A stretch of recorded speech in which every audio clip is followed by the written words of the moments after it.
Well, it's the penultimate game of the season for Manchester City in a must-win settings. Drop points today and Arsenal are champions. It's as simple as that. And if Bournemouth have any sort of Champions League aspirations, they have to be Pep Guardiola's men here today at the Vitality Stadium, all to play for in this massive game. And in about 50 minutes time, the double watch-along will happen with Chelsea entertaining Spurs, and that has its own implications here. Welcome to the stream, Max. How are you feeling today? This is a big game here for both teams.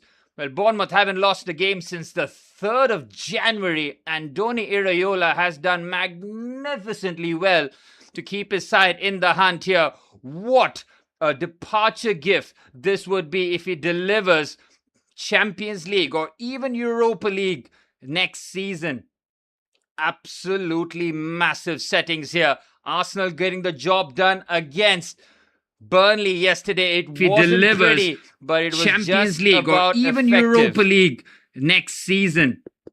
Absolutely massive settings here. Arsenal getting the job done against Burnley yesterday. It wasn't pretty, but it... Well, excited for City's last few games? I'm sure you are, Max. Well, Pep Guardiola, it was announced during the Arsenal game that Pep Guardiola was going to leave come summertime, with Enzo Maresca expected to replace him next season. And well, the City fans might get a perfect gift, but they'll have to be perfect in their final two games and hope that Crystal Palace can get the job done against Arsenal next week. At the weekend, that is. Palace away will be Arsenal's final game of the season. Having got the job done, it's all in their hands now. City will look to make this uncomfortable. But it's very interesting that Pep Guardiola has still dropped Ryan Cherki to the bench, Petrovic, Smith, Hill, Senesi, Truffert as the back five, Scott and Adams as the midfield pair with Ryan, Krupi Jr. and Tavernier as the front three, with Evan Nielsen leading the line. For Manchester City, Pep Guardiola makes one big change, that is Mateo Kovacic coming into the starting 11. Donnarumma, Mateus Nunes, Kusanov, Gehi and O'Reilly as the back five. The midfield three of Bernardo Silva, Rodri and Kovacic. And the front three of Semenyo, Haaland and Doku. Well, Max, he is leaving, but Haaland might go to Leeds. If that happens, we might just see the world come to an end. Haaland is going absolutely nowhere, my friend. The way that he's set up there, he's got everything working for him. And I'm sure Haaland will be very much up for it next season with a new manager at the helm. Well, big game settings here. It's going to be very tricky for me as to how I'm going to try and keep an eye on both watchalongs. Thankfully, the first 45 minutes will be uninterrupted, but at 12:45 exactly, my attention will turn to Chelsea versus Spurs, and I'll have the City game in the background. The first 45 minutes is going to be very crucial. First 45 minutes. Well, Senesi, there's a lot of talk that this might be his final home game. He's possibly being prized away from Bournemouth. Well, Bournemouth lost 4 of their back 5 last summer. And Andoni Iraola going one better in terms of the league position, doing so well. Iraola has to be in frame for one of the top jobs next season, that's for sure. The way that he has steadied the Bournemouth ship and then taken them to new heights. A win here and they'll be a point behind Liverpool, with Liverpool playing Brentford at Anfield in the final game of the season. And of course, Bournemouth travelling to Nottingham Forest to wrap up their campaign. Antoine Semenyo faces his former side here after doing the business till January and continuing his great work. Of course, he scored the winner in the FA Cup final, a special backheel finish to give Manchester City a domestic double, beating Arsenal in the Carabao Cup final and Chelsea in the FA Cup final. Pep Guardiola signing off with at least 2 trophies, and would take something very special and something extraordinary for Pep Guardiola to get the domestic treble done here. Well, final away game of the season for Pep Guardiola at Manchester City colours, expected to take a couple years hiatus. Be very surprising to see his next move here, but all eyes now on the Vitality Stadium.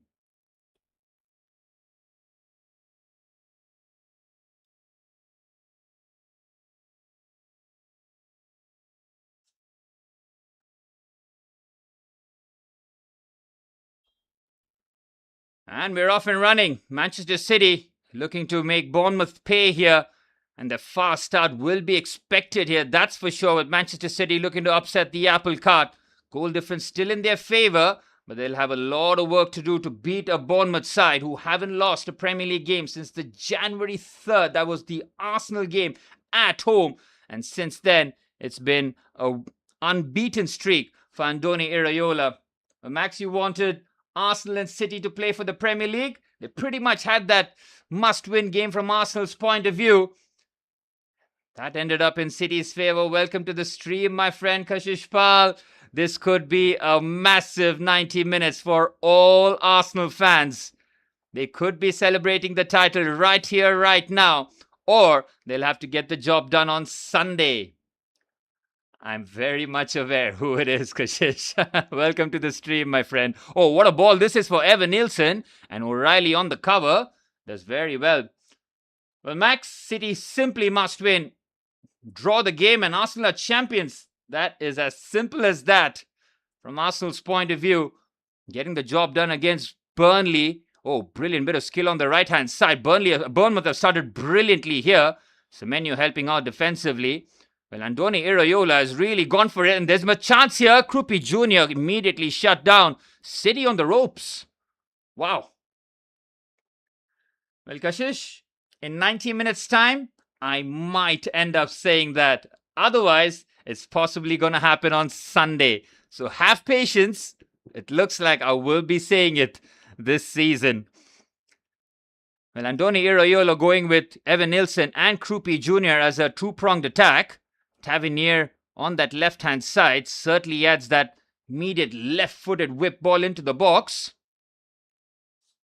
Of course, Alex Scott and Tyler Adams as the two pivot players will have a lot of work against the Manchester City side who have packed the midfield today. Rodri Kovacic and Bernardo Silva for Manchester City.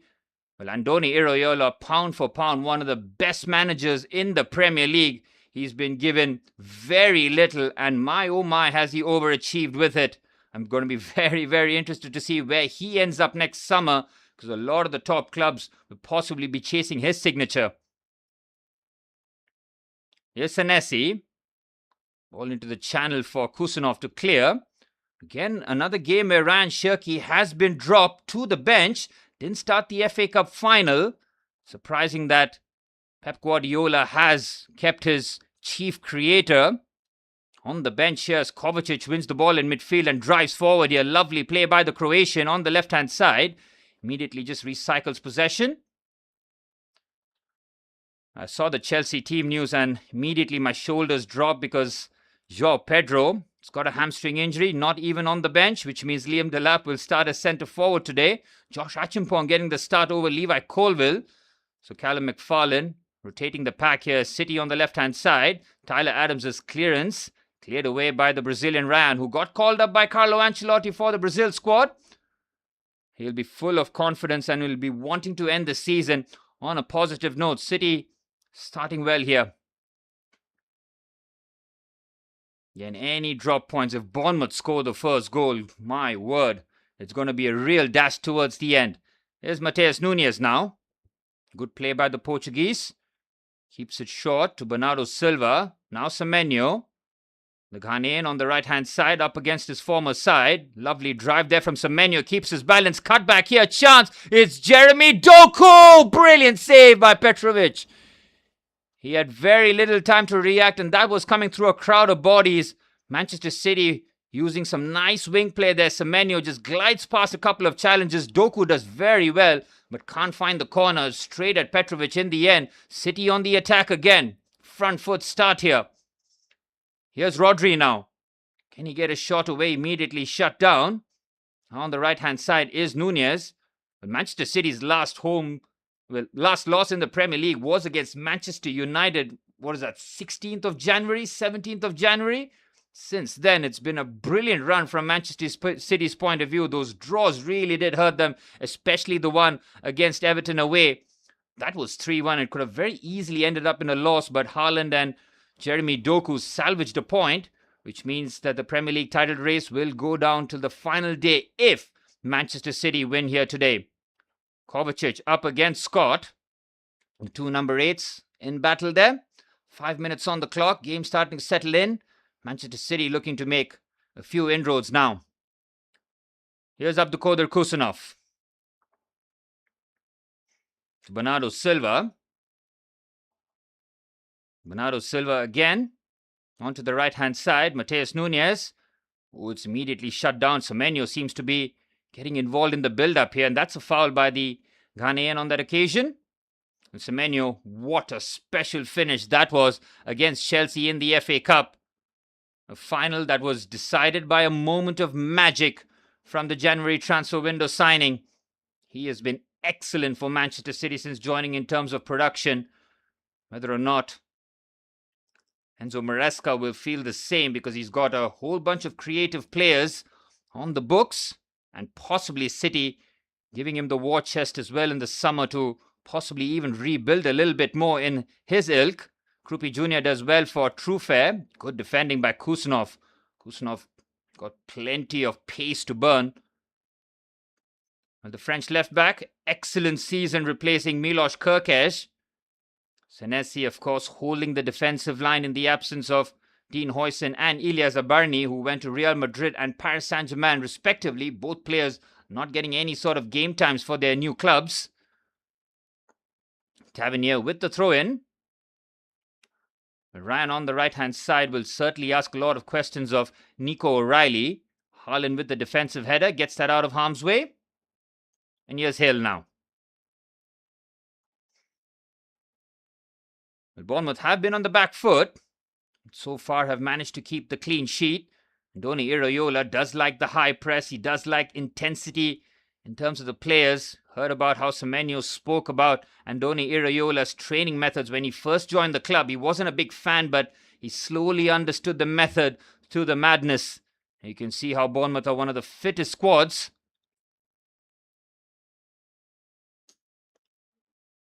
Smith on the right-hand side as the camera pans to Pep Guardiola.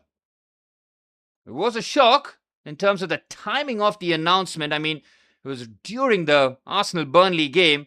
Arsenal fans getting a double whammy in terms of positive news, beating Burnley and seeing the back of Pep Guardiola.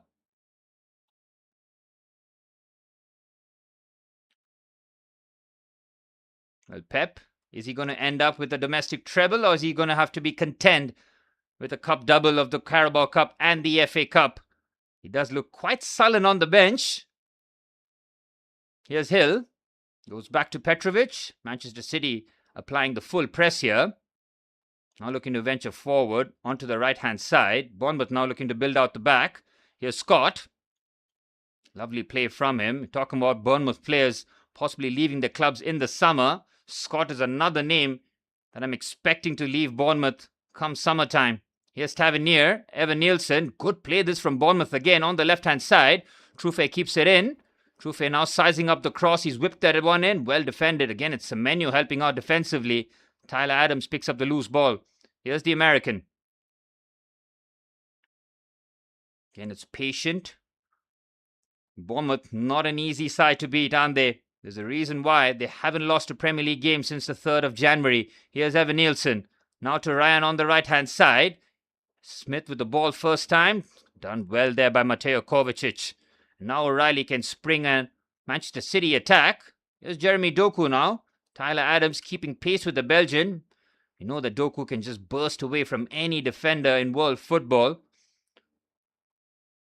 Now Bernardo Silva into the 10th minute. City just slowing the pace of the game. They know that a goal will be enough as long as they keep the clean sheet here to take the title race to the final game of the season. City host Aston Villa at home. It looks tricky on paper, but Aston Villa have already qualified for the Champions League and they play the Europa League final tomorrow night. So I'm pretty sure that their players will be on the beach come Sunday time, that's for sure. Unai Emery. What a fantastic job he has done, hasn't he? With the limited resources at his disposal, just showcasing what an elite tactician he is. Another Europa League crown for him will be 5, if I'm not mistaken, as Bernardo Silva goes for the switch. Finds his Portuguese compatriot in Mateus Nunes. And now Semenyo. Semenyo driving forward, waiting for a bit of support. City dominating possession. Bournemouth happy to play on the counter-attack. Krupi Jr. and Evan Nilsson as the two-pronged attackers. Good evening, sir. Very good evening, Mr. Bajaj. Double watch along today. It's going to be very, very stressful. Chelsea kick off in about 35 minutes' time.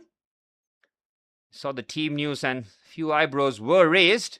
Josh Achimpong starting ahead of Levi Colwill, which is the good news because Levi Colwill played 90 minutes at Anfield and then 90 minutes at Wembley. You have to certainly shut him down for the rest of the season now that Chelsea have nothing else to play for. The option is there to try and relegate Spurs, but West Ham losing to Newcastle United was a damaging loss for Nuno Espirito Santos' men. And now it's all in Spurs' hands. How am I doing both? We're going to find out, Manny. We are going to try and find out. It's going to be tricky.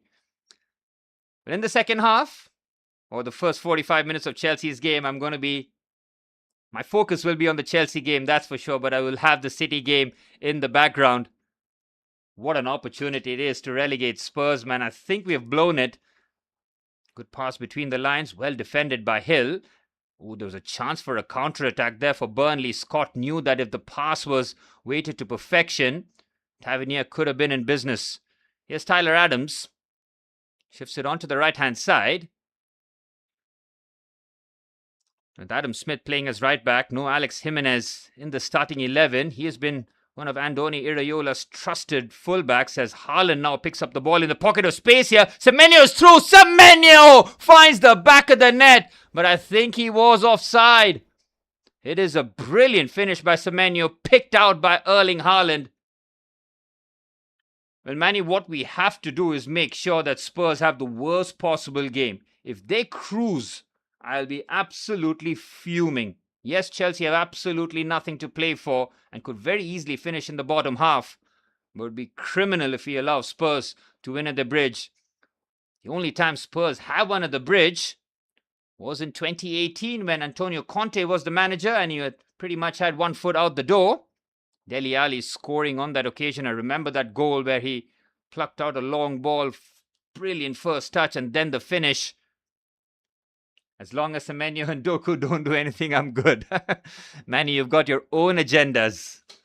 On the right-hand side, Kovacic has been a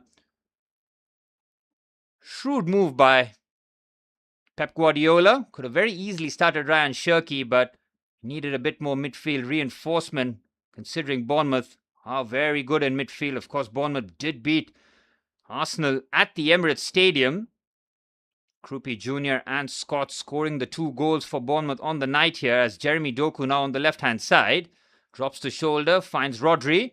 Rodri shifts it onto the right-hand side. Semenyo brings it down. Semenyo having a goal disallowed. Almost timed his run to perfection on that occasion. Here's Kovacic. Onto the left-hand side to Nico O'Reilly. Kovacic again. Rodri. City dominating possession here. Semenyo keeps it nicely. Doku. Riley. Again, it's all City here in terms of possession. It's Kusanov with the strike. He pulls it wide. But nobody really closing down the centre half on that occasion. City have started well here. They know they have to be perfect today. Even a draw kills any sort of hopes and Arsenal will be champions. And Arsenal fans, they've seen their team pretty much limp over the line. That game against Burnley could have very easily gone south. Kai Havertz scoring from a Bukayo Saka corner. And that was all she wrote in terms of goalmouth action. Here's Senesi. Finds Truffert. Truffert. Clever little touch there. And now on the left-hand side is Tavernier. Heavy touch. And Mark Guéhi quickly across. What an acquisition Mark Guéhi has been for Manchester City. He's become first choice left-sided centre-half. Of course, Josko Gvardiol is fit now. Wait and see how Enzo Maresca does end up using the centre-halves next season as Truffert fizzes the ball across. Outstanding football this from Bournemouth. And what a chance that was for Evan Nilsson. It was a tap-in at the far stick. Liquid football from Andoni Iraiola's men, and that should have been 1-0. Truffert, oh, this is just special football. I think Evan Nilsson might have been offside, but it is a howler. He has to find the back of the net. This is just wonderful football. How does Evan-Nielsen not find the back of the net? 6 Premier League goals for the Brazilian. Should have made it 7 and asked the questions later on. Manchester City finding out that Bournemouth can very easily open them up. Oh, they've given the ball away again. City on the ropes here, and the handball given against Marcus Tavernier there. Well, Andoni Iraola is very much going for this. Seen throughout the season where he plays either Evan-Nielsen or Eli Krupi Jr. as the centre forward, both getting a start today. Bournemouth, a win here today, will not just extinguish City's title hopes, but they'll be 1 point behind Liverpool in 5th. And that game against Brentford at Anfield becomes must-win settings for Arne Slot's men. And game has got a nice even feel to it.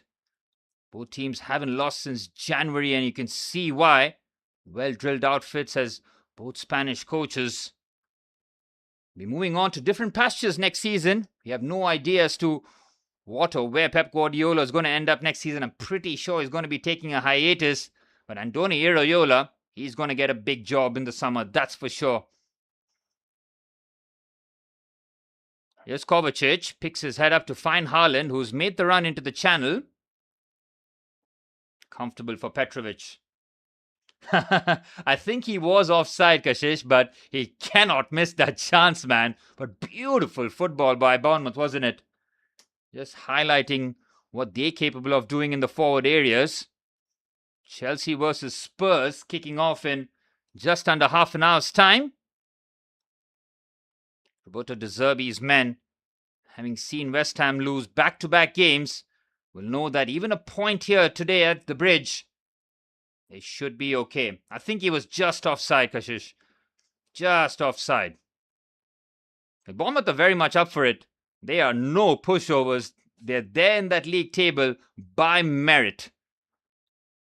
Here's Rodri to Bernardo Silva. Up against Truffert. Chelsea playing with a back three today. Have been playing with a back three in the last couple of weeks. It's almost like Xabi Alonso wants to see how Chelsea do play in a back three. I have no idea how Xabi Alonso is going to set up next season. Now played into midfield. Looking to clip the pass. Instead he keeps it short. Nunez picks the ball up here. Rodri picks his head up and finds Bernardo Silva on the right-hand side. Here's Bernardo Silva driving forward. Committing a few Bournemouth players in this attack. Semenyo from a stop-start, he can really attack. Truffert as well, up against his former teammate. Here's Nunez. City players camped in the Bournemouth half. Kovacic been put under immediate pressure there by Scott. Bournemouth have the ball. And now a chance for the counter-attack here. It's 2v2 if they get this right. Here's Eli Krupi Jr. He's got runners in front of him. What a pass that is for Tavernier on the left-hand side. But has to check his run. Bournemouth are up for it. They're absolutely up for it. They've everything to play for here.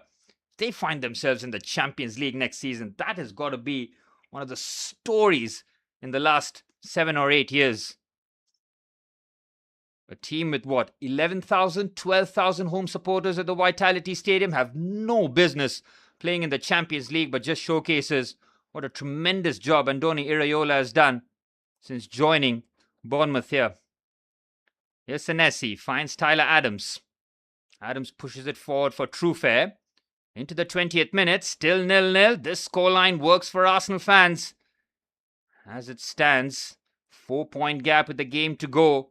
The game against Crystal Palace will have no weightage if the game or the scoreline remains the same here. Hectic scenes, boys. Hectic. Here's Truffert. Put under a bit of pressure, but can Bournemouth play out lovely football again? Here's Truffert on the left-hand side. Can play Tavernier, which he does. Here's Krupi Jr. Tyler Adams, Scott, all the Bournemouth players getting involved in the build-up here. Senesi now picks his head up, almost fires the ball. Mark Gahey does well, and now Erling Haaland does very, very well, and then spins behind, and now Erling Haaland can turn on the afterburners. Again, has to check his run because the ball just spun in his direction rather than going away from him. Semenyo on the left-hand side. Hey, oh, look who's here. Oh, my goodness me. We have a special guest in the house, ladies and gentlemen. How come you're still awake, bro? I thought this is bedtime. Here's Rodri finding Kusanov onto the right-hand side.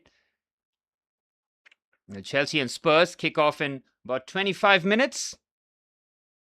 Am I lagging? I think it seems okay. Don't seem to be having any issues. It's all green from my end. No Wi-Fi, bro. No money. India's crumbling. Into midfield. Here's Scott now venturing forward. Pushes it onto the right-hand side. Ryan might be offside. Waiting before the Brazilian does get a touch. Continues to run onto the right-hand side. Mark Gahey gets the last touch. It's a corner for Bournemouth. Andoni Iraola applauds his side, who once again very much on the front foot here. Ryan and Smith on that right-hand side trying to create those combinations and get past Nico O'Reilly. Corner for Bournemouth. All about the delivery though. Kashish, look who's joined the stream. We've got a special guest. Nearly halfway point of the first half. The result as it stands will send Arsenal fans into raptures.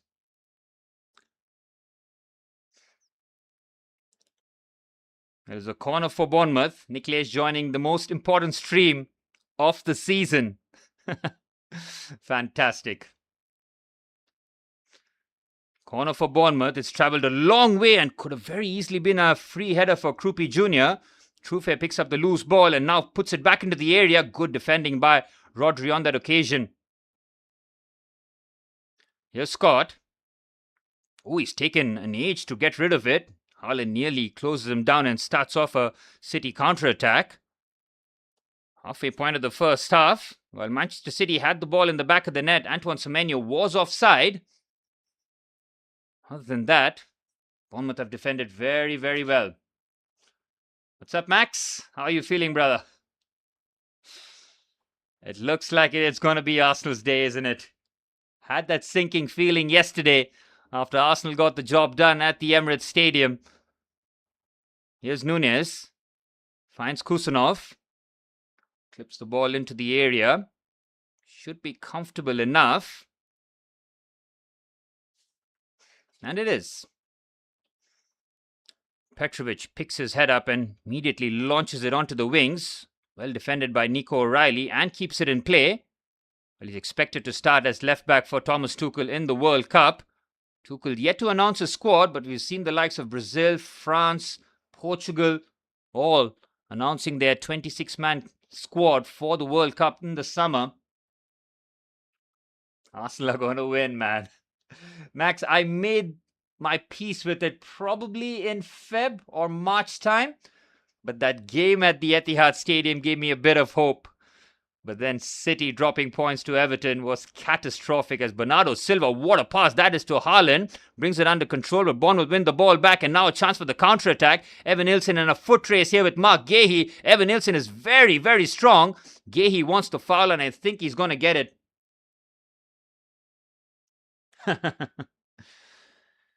Why do you always watch things in 2x speed, Nikhil? What do you even understand? I never understand people who do that 1.5x, 2x. It's just like a overload to the senses, but thanks for joining in, brother. Watching Malu on TV, feel like you're interacting with a celeb. Not quite. Nikhilesh, I'll keep saying your name. Everton beat City and Everton let Arsenal win. Well, Everton didn't beat City. They could have. They were 3-1 up. Haaland scored in the very next attack after Everton made it 3, and then Jeremy Doku found the top corner in stoppage time. Borrowed time in stoppage time, that too. Could have finished off the title race there and then, but City staying alive. Clever ball there by Bernardo Silva. It's nearly weighted to perfection as Mateus Nunes breaks his neck to get there forward. Why am I 39.05? What's that all about? Nikhil, I'm not sure, man. 25 minutes on the clock. Pep Guardiola sits right back down. Big gulp, and he knows that his side need to be pretty much perfect, especially in the second half where Bournemouth have been playing pretty much one game a week, with Manchester City playing midweek with domestic cup competitions to contend with. The way Manchester City played against Arsenal in the Carabao Cup final just was a huge highlight in terms of the gulf of class between the two teams on the night. But what Arsenal have done brilliantly this season is dispatching the teams in the lower half. I mean, if you look at Arsenal's record, when teams played between 7th and 20th, they've conceded just 4 goals at home. That is a phenomenal record. And if you look at their home form, 15 wins, 2 draws, 2 defeats. That is champions form, especially at home. Here's Kusanov. Under 20 minutes away before Chelsea and Spurs kick off at the Bridge. Kusanov finding Matheus Nunes.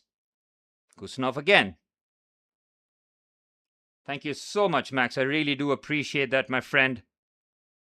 All your support won't be forgotten. Absolutely love it. As Kovacic finds Erling Haaland, shifts it to Doku on the left-hand side. Doku can have a run at the Bournemouth defense now. Doku on the outside, flashes it across, but hits the side netting. Has it taken a deflection? I'm not sure it has. Let's have a look here. Haaland getting involved again, dropping deep, knowing that he's not going to get the kind of service he wants. Doku again drops the shoulder. Yep, took a clear deflection. Corner for Manchester City. Which bridge are they playing at? Stamford Bridge, Nikhil. Stamford Bridge. I have a friend who's travelled all the way from New York, who's gone to watch Chelsea. Not primarily, he's there for a wedding, but made a quick stop. I'm very jealous of him. Shout out, Manish. Here's the corner for Manchester City. Rodri's header. Chance there for Manchester City. It's a real scramble near the box. Haaland with the strike. It's blocked. It's going to be another corner for Manchester City. Best opportunity for the citizens in the first half here. Rodri got his header pretty much on target. Evan Nielsen's header could have made things very, very interesting. Haaland just smashes it. Trying to get that on target. Another corner for City. Adams heads that away. So does Krupi Jr. Matheus Nunes, first time ball, weighted to perfection. What a pass that is for Bernardo Silva. Cross comes in, delicious ball. Defended very well by Hill, but Anthony Taylor spots a foul. Free kick for Bournemouth. Well, 0-0 the scoreline. Arsenal fans, tell me how you're feeling. That feeling of being champions, tantalizingly close. Having waited 22 years, this is finally your year. Massive week coming up and a massive 10 days in totality, because you play Paris Saint-Germain in Budapest on the 30th, and it could be Arsenal, who have been thirsting for trophies, might end up with the big 2 trophies this summer.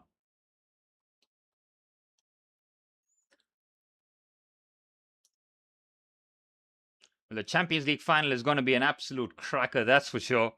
Arsenal will have to play their best 90 minutes of the season.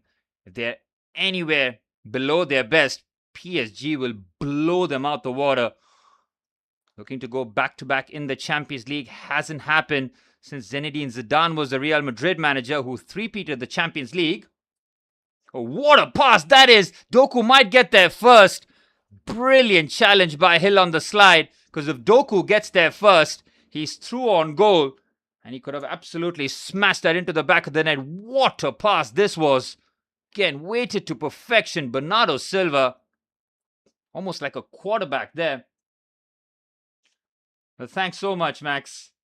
It is my pleasure, and I'm having an absolute ball covering the Premier League, man. This season has just revitalized my interest in the league, despite Chelsea being absolutely poor. The final game of the season on Sunday, where all 10 games will kick off at the same time. Here's Senesi.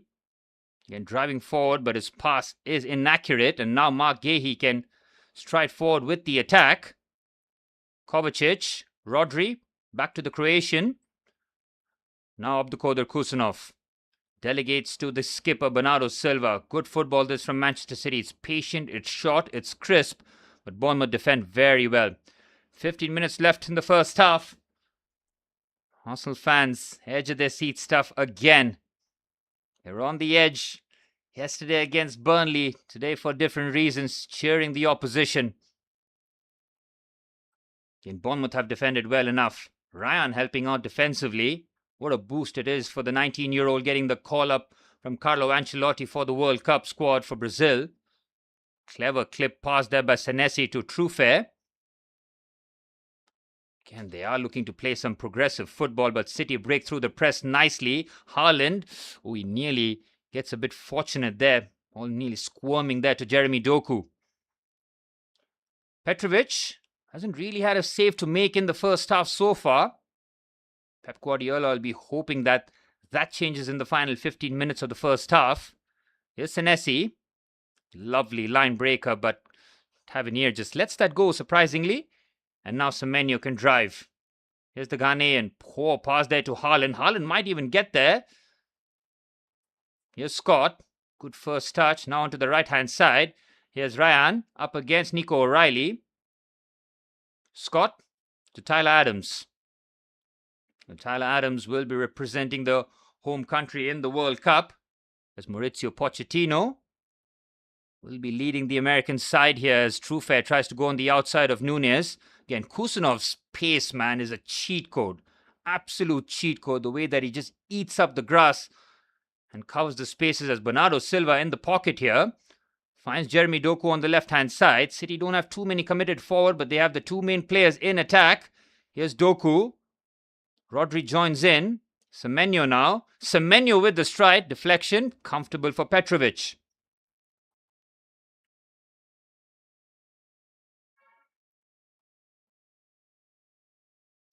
Here's Senesi. Tavernier. Senesi again. Again, just wonderful football this from Bournemouth, man.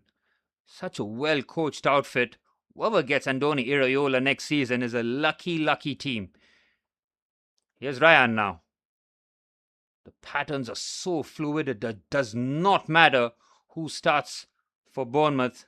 The tactics are enshrined in the team as Evan Nielsen's flick-on header. Gigi Donnarumma was caught in two minds. And it's a foul there on Mark Gahey. Mark Gahey and Abdulkadir Kusunov are absolutely rapid. Allows Manchester City to play that high line. Pep Guardiola still searching for answers. I think he would have been furious that the news broke out yesterday that he was leaving, especially before such a massive game.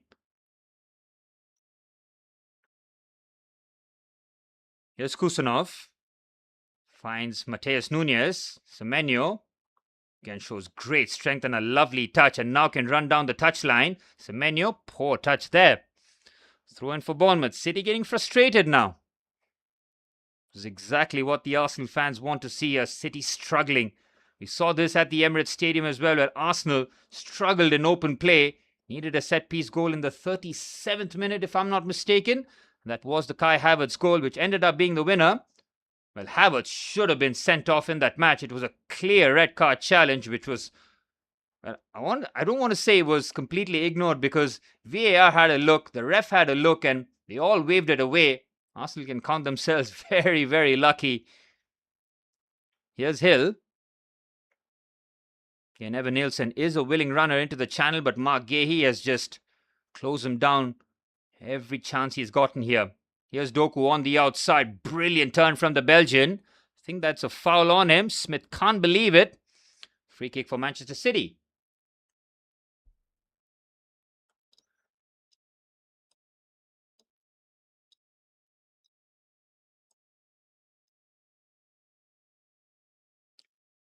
Anthony Taylor making sure that the coaching staff from both sides just observe a bit of discipline.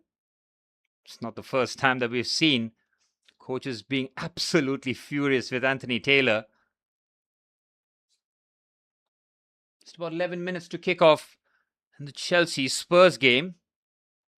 And Chelsea have absolutely nothing to play for, but the hate for Spurs should be enough for the Blues to turn up and take all 3 points. Good pass there by Mateo Kovacic. It's Nico O'Reilly. Last touch coming off the left back. Throw in for Bournemouth.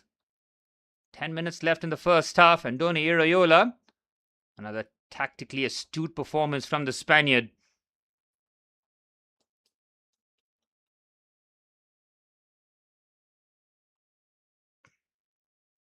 Smith with the throw in, and Scott just hammers that away. Mark Gay's header is pinched by Eli Krupi Jr. Now onto the right hand side is Ryan. Here's the Brazilian, finds Krupi Jr. but can't find that pass accurately. Again, it's Mark Gay who just steps in and wins the ball back. Haaland dropping deep, finds Mark Gay again. City looking to just get back into their shape. The last few minutes, Bournemouth looking very, very comfortable now. Now between the lines, Nico O'Reilly inverting from left back into midfield. Rodri being put under pressure. Tyler Adams a little too forceful for Anthony Taylor's liking.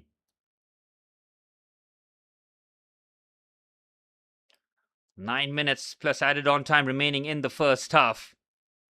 Job done from an Arsenal point of view as it stands. A draw does not help either side. A draw will give Bournemouth a spot in the Europa League, but a spot in the Champions League would be astronomical. I mean, can you imagine a side like Bournemouth getting £100 million parachute qualifying for the Champions League? It would be absolutely sensational. Well, Eddie Howe put in the foundations for Bournemouth, and then Andoni Iraola carrying them to dizzying heights. The first yellow card of the match, Anthony Taylor has taken a name down. Not sure as to who was booked for that challenge. I think it is Tyler Adams. Yes, it was. Shake of the head there by the American. He'll have to walk a tightrope now. Be careful that he doesn't pick up a second yellow card. Kovacic with the header. Here's Senesi. Again, it's Krupi Jr. running the channels. It's a thankless job. Mateus Nunes, what an accomplished right back he has become under Pep Guardiola. Earlier, when you used to see Mateus Nunes in the side, you almost felt like that was Manchester City's weak link, but that's no longer the case. He's very much made right back his home, and it'll be very interesting whether or not he starts at right back for Portugal. Diogo Dalot being the other option for Roberto Martinez. Here's Senesi. Nice line breaker again to Evan Nielsen. Evan Nielsen had that glorious opportunity. He might have been flagged for offside, but it was a shocking miss by the Brazilian. Here's Hill. Onto the right-hand side, keeping it central to Scott. Back to Adams. Scott again. Bournemouth just slowing the pace of the game. Not ideal from Manchester City's point of view. Not getting a touch in the last couple of minutes. Bournemouth just making sure that everybody gets involved in the build-up here. Here's Truffert. Finding Senesi. It's almost pointless pressing Senesi because he's so astute in terms of just playing those quick touches around the corner or even deciding to go long. Bournemouth again play out the City press very nicely. Here's Scott. Tavernier dropping deep and now getting involved. Truffert making the run. The chase is on here. The Frenchman has got the pace and then puts in the afterburners. Here's Krupi Jr. 1-0 to Bournemouth. It is a special finish. 13 goals for Eli Krupi Jr. this season, and it is for Arsenal. That goal is for Arsenal. It is a special finish by Eli Krupi Jr. And Arsenal are about 50 minutes away from being crowned Premier League champions. What a magnificent goal that was. Again, it's just sensational football from Bournemouth, man. From back to front, accurate passes. And this is just lovely stuff. Beautiful football. Truffert puts on the afterburners. And then he just finds Krupi Jr. One touch to get him out of his feet. Oh, yes. That is a special goal. Uses Abdulkadir Kusunov as a focal point and just curls it around him. Donnarumma helpless And Manchester City are in real trouble now. Big trouble. Well, Mayuresh, it is not quite unbelievable considering Bournemouth have been excellent this year. But you look at the City fans in the away end and they look absolutely shell-shocked. Oh, here Bournemouth could make it 2 here. It's Krupi Jr. Oh, what a chance to make it 2-0. Was the offside flag raised? I'm not really sure. Mark Gahey's on the deck. Bournemouth, after waiting so long to score the opening goal, nearly made it 2 goals in 2 minutes. Straight from kickoff, what has happened here? City going to sleep. Oh, Krupi Jr. was offside, but goodness me. What's up, Mr. Mayuresh? What is up? Absolutely wild scenes here. Again, that was a bit uncomfortable for Mark Gahey, the way that might have just turned his ankle. The English centre-half will make sure that he has to test out that ankle to make sure that he's okay to continue. Damn, I need to set up the other game as well. This is going to be so hectic, man. Welcome to the stream, Mr. Ashok. Yeah, it was done after the Pep news, but this is just further salt into the wounds as Doku puts the ball into the box. Manchester City. Well, Evan Nielsen should have opened the scoring. The goal could have been chalked off for offside. But Bournemouth have just played some sumptuous football, man. The reason why they haven't been beaten since the 3rd of January in the Premier League. Andoni Iraola. Respect, sir. Respect.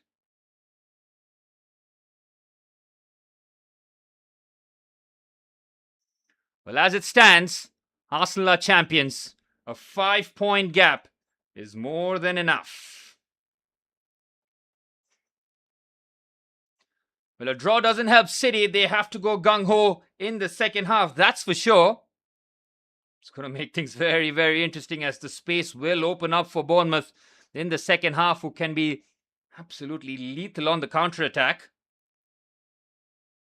Well, 2 minutes before Chelsea kick off at the Bridge, Bournemouth have the lead and will possibly take this to half-time.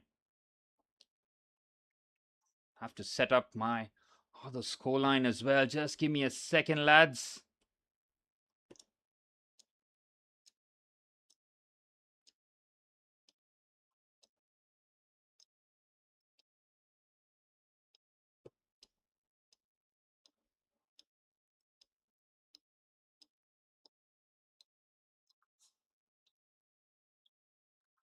We should be ready. The Chelsea players are taking the field. No Joao Pedro in the squad today after getting that heartbreaking news that he won't be in the Brazil squad. It's almost like Carlo Ancelotti had to pick up between Neymar and Joao Pedro, and he's gone for the big name instead of the man in form. What are we doing, brother? We're here for the mid-off? We are.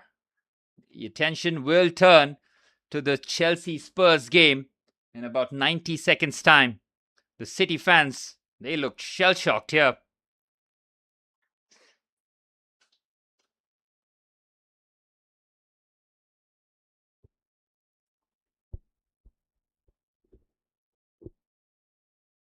It was a special goal by Eli Krupi Jr. The way that he just curled that into the corner. The way that Donnarumma just stood and just admired the strike. Told you everything that you needed to know about Eli Krupi Jr., who's been one of the form strikers. I think he's the only teenager with double digits this season. Well, Bournemouth give the ball away. Here's Rodri. Haaland now. City looking for a goal before half-time. Semenyo. Clever ball, but not on the same wavelength here. Well, it's time to turn my attention to the Spurs-Chelsea game, lads. It's time for business.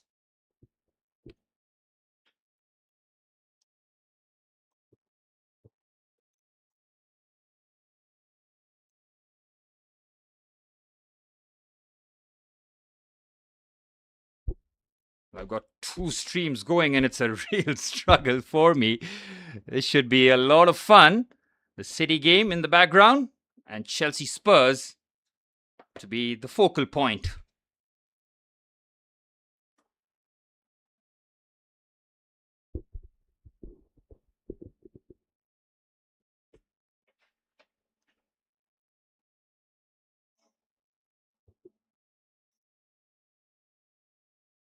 Here's Jeremy Doku as Chelsea and Spurs are kicking off in a minute's time, or under a minute's time here. City might get a goal before half-time. It's cleared away.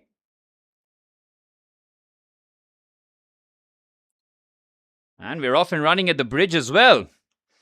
Chelsea with absolutely nothing to play for in the league in the back of a heartbreaking FA Cup final loss to Manchester City.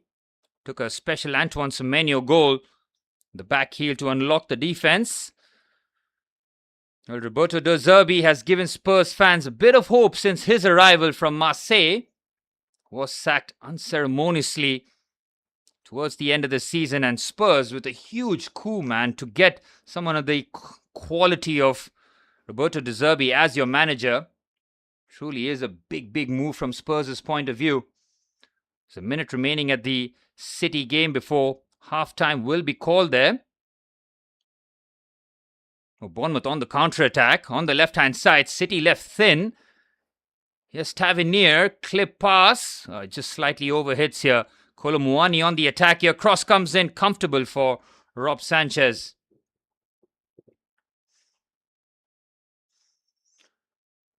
Well, Tottenham are playing with a very attacking lineup. They've got Matthias Tell, Randall Kolo Muani, Richarlison and Conor Gallagher as their front four. Chelsea with no Joao Pedro in the squad, which means that Liam Delap, who's got one Premier League goal all season, starts an attack. And when Liam Delap plays, Chelsea do not score. Cucurella trying to find the ball past Pedro Porro as Donnarumma takes a quick catch.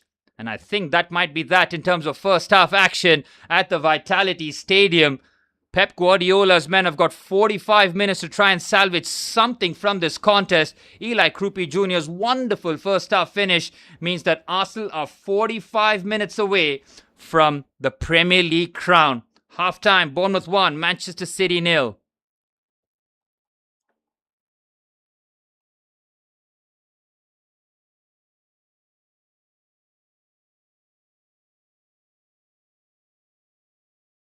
Welcome back, Mr. Bajaj. It's time for more pressing issues, that is Chelsea Football Club. What a nightmare season this has been, but the opportunity to relegate Spurs could have been there. Chance on the right-hand side here, ball into the box, it's well defended. Kolo Muani, lovely touch from him. Cucurella quickly on the scene.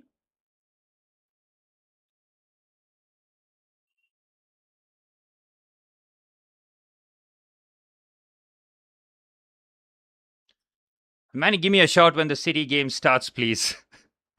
I'm going to have to try and manage this one. This is going to be very tricky to kind of have my eyes on both games. Joao Pedro, he picked up that hamstring injury, didn't he, at the FA Cup final, so not even on the bench, which means that Liam Delap is starting as the centre forward today. We're playing with wing-backs with Pedro Neto and Marc Cucurella as the wing-backs today. Back three of Jarell Hato, Wesley Fofana and Josh Achimpong today instead of Levi Colville. Of course, the pivot of Andres Santos and Moises Caicedo. Final home game of the season. Xabi Alonso will be watching along. Good defending by Jarell Hato, and nearly turns into an own goal. Manny, I do have an iPad. Look. I'm using it for the second game. My setup is very delicate. Ooh, Jarell Hato nearly just turned that into his own net. Well, Arsenal fans, 45 minutes away from the Premier League crown. Spurs hoping to stave off their relegation threat here. I think even a point should be okay from their point of view to survive relegation. Set piece for Spurs. Pedro Porro. Corner for the away side, who's taking it short, finding Conor Gallagher. Back to Porro. Here's the ex-Chelsea skipper. Gallagher keeps it short. Hey, what's up, Mr. Joseph? How is London, my friend? Well, Mr. Taran Joseph had the privilege of watching Arsenal versus Burnley yesterday live, and he's seen his side come within 45 minutes from the Premier League crown. Josh Achumpong shut down. Can't believe I'm in London to watch this. I'm jealous too, my friend. Are you at the bridge? I think you might just be. Well, let's see what the Achumpong hype is all about, God. I mean, Chelsea's treatment of Josh Achumpong this season has been an absolute joke. This season should have been Achumpong's bedding in season, and next season we should have seen Levi Colwill and Josh Achumpong both start for Chelsea. But there is a real possibility that Chelsea might just loan or even sell Josh Achumpong. If that's the case, it is egregious. Yeah, Spurs need a draw just to be safe, Manny. They will need that draw. Perfect opportunity to play a Chelsea side who have got absolutely nothing to play for in the league. It's just the hate for Spurs that's keeping them going. Ooh, Palmer possibly getting fouled there by João Palhinha. Well, the midfield pivot of Palhinha and Rodrigo Bentancur will allow Spurs to play a little bit more football. TJ, when are you in London till? Quite the holiday you've had, my friend, watching Chennai Super Kings live and then watching Arsenal live. A man who lives in Sydney. Brilliant. That's the thing, TJ. We need to beat Spurs here, man. Just what a chance Chelsea had. The fixture gods came perfectly for Chelsea to try and relegate them. Depends which Chelsea turn up here. I mean, our league form continues to be rubbish. We haven't won in the Premier League since Aston Villa in March. Here's Cole Palmer. Santos. Fernandes. Back to Santos. Good pass there by Enzo Fernandez, but it's cut out. Oh, Fernandez has to be careful. That's a rash challenge by the Argentine. Cucurella wins the ball back. Here's Santos again. Good line breaker to Cole Palmer, who's found a bit of space now. Cole Palmer's got options. Palmer, Fernandez, shifts it to Cucurella. First time ball in. It's a throw-in for Chelsea by the looks of it. Better from the Blues. Well, West Ham with back-to-back losses means that their hopes of possibly staving off relegation pretty much hanging on by a thread. But a loss here will take the relegation fight to the final game of the season. We were hoping that the title race would have the same implication, but Bournemouth are putting a proper job on Pep Guardiola's men. You propose I come to London, watch some Delap ball, all drinks on me. Mate, you will be broke. I will take up drinking again like the good old days. Cannot watch Liam Delap, especially live. I hope this is the last time we do see Liam Delap at the bridge. Under no circumstances should he be at the club next season. He might even turn a profit because a championship side, not even a championship side, or a side who have been promoted might even take a punt at him. We're hoping that that would be the case. Rain and Chetan are sleeping. They might wake up to be champions of England. How could you sleep when this is the case, man? You guys have waited 22 years and you're 45 minutes away from being crowned champions. Man, you said this again. Stop it. Stop it. Just makes me angry. Liam Delap is not just going to win it for Chelsea. He's not going to score either. I mean, the closest he's come in 2026 from scoring a goal was that header against Manchester United at the bridge. Here's Pedro Porro. Good switch out there onto the left-hand side to Matthias Tell. Here's Destiny Udogie. Mickey van der Ven finds Kevin Danso. Into the 10th minute.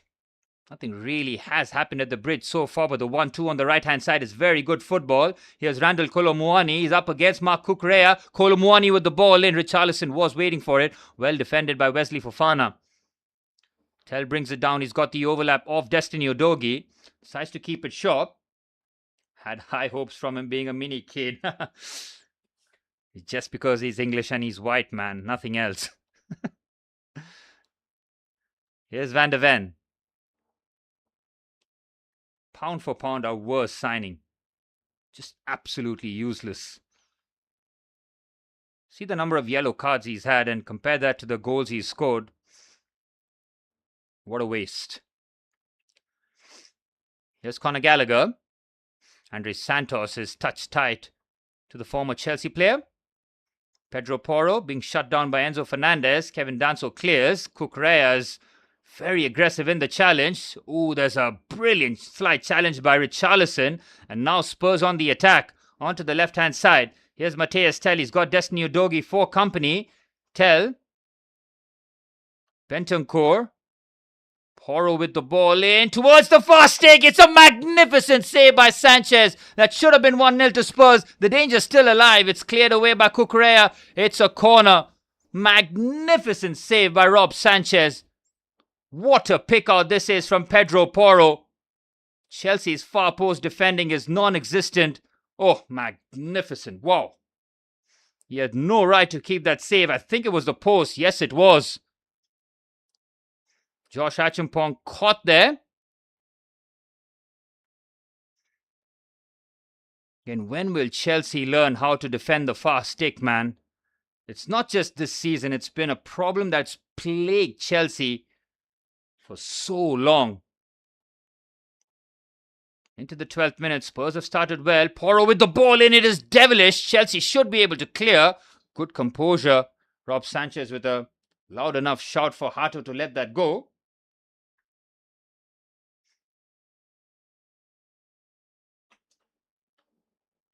Here's Andre Santos. Achimpong. Pedro Neto playing as right wing back today. Fucking Liam Delap, man.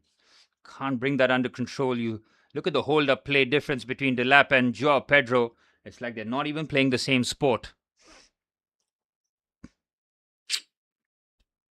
Lampard would be absolutely foolish if he does take Delap to Coventry. Might do us a favour. A bit of profit would be nice, but I don't really trust the Chelsea board with money anyway, so I don't really care if Chelsea do make profits or not. 12 minutes on the clock, still 0-0. Spurs looking comfortable at the bridge. There's no real comparison between Roberto De Zerbi and Callum McFarlane in terms of managerial careers. The fact that we've allowed Callum McFarlane to have like 10 Premier League games to take charge of just shows you the plight in which Chelsea find themselves in this season. Xabi Alonso being named manager rather than head coach with a 4-year contract. Wait and see how that pans out. On paper, it does look like the best managerial signing Chelsea could have made. Well, Andoni Iraola is another candidate that was going to be someone Spanish by the looks of it. It was like Xavi Iraola or Xabi Alonso. Don't think we've had a Spanish manager ever. I mean, Benitez was an interim. As a proper manager going forward, certainly an interesting call here as Pedro Porro looks to feed that in. Well defended by Jarell Hato. Cole Palmer's got a lot of space here. Shifts it onto the right-hand side for Pedro Neto. Here's Neto now. Finds Cole Palmer. Beautiful pass. Hato continuing his run. Cole Palmer! What a save by Kinski. Didn't have the power, but did have the direction. Cole Palmer looking to have 3 seasons on the bounce with double-digit goals in the Premier League. Okay, nice setup there, Jarell Hato. Just fed it for Cole Palmer. Just uses the pace of the ball. Looks to just guide that into the corner.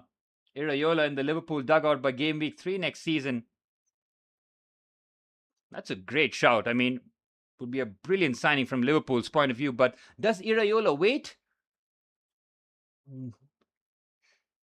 I mean, if another big club, probably in like Italy or even Spain, look to take a punt on him, would he decide to wait and gamble there? Because Arne Slot, if he's going to be kept, is going to be given a war chest. I mean, a Liverpool war chest, whatever that means. But to then sack him, I don't think he makes past December, that's for sure. Game week 3 is certainly a Interesting shout.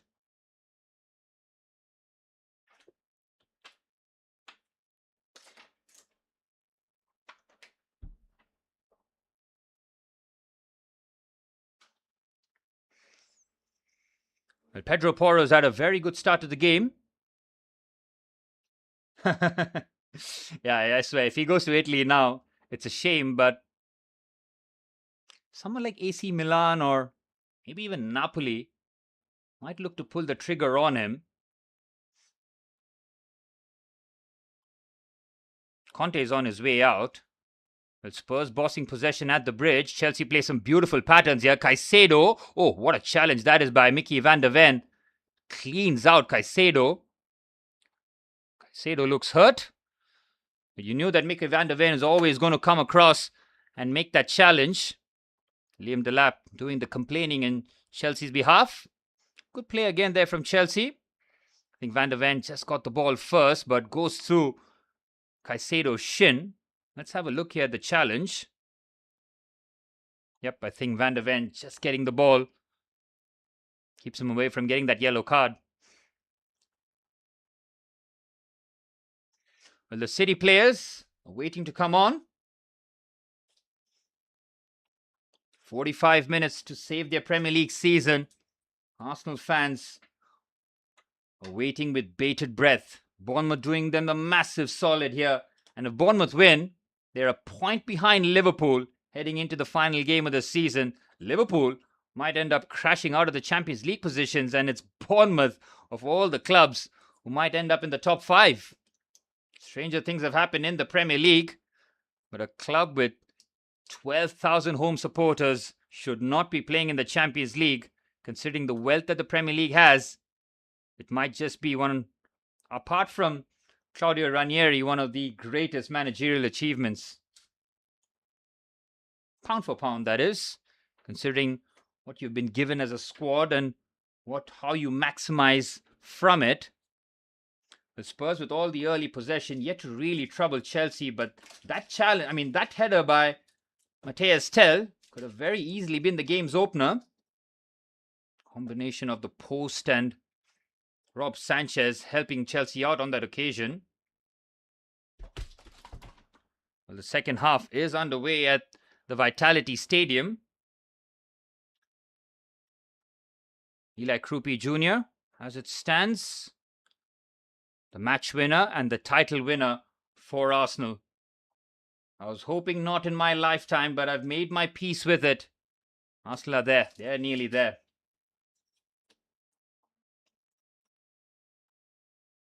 Cole Palmer picks up the loose ball on the right-hand side, finding Pedro Neto. Neto now finds Enzo Fernandez. Here's Enzo Fernandez! Oh, it is special! The Chelsea skipper finds the back of the net again against Spurs. He did it last season. He does it again with a special finish. Enzo Fernandez finds the back of the net. It is double digits for Enzo this season. Spurs, having started so well, find themselves down a goal.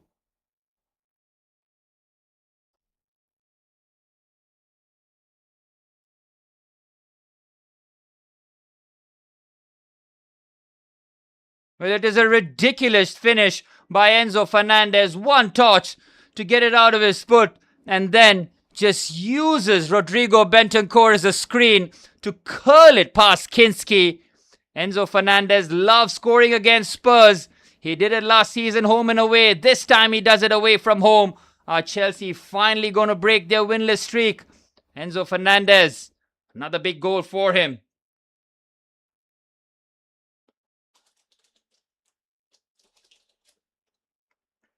Well, disappointment for Spurs. Well, Chelsea having played very little football really in the first half.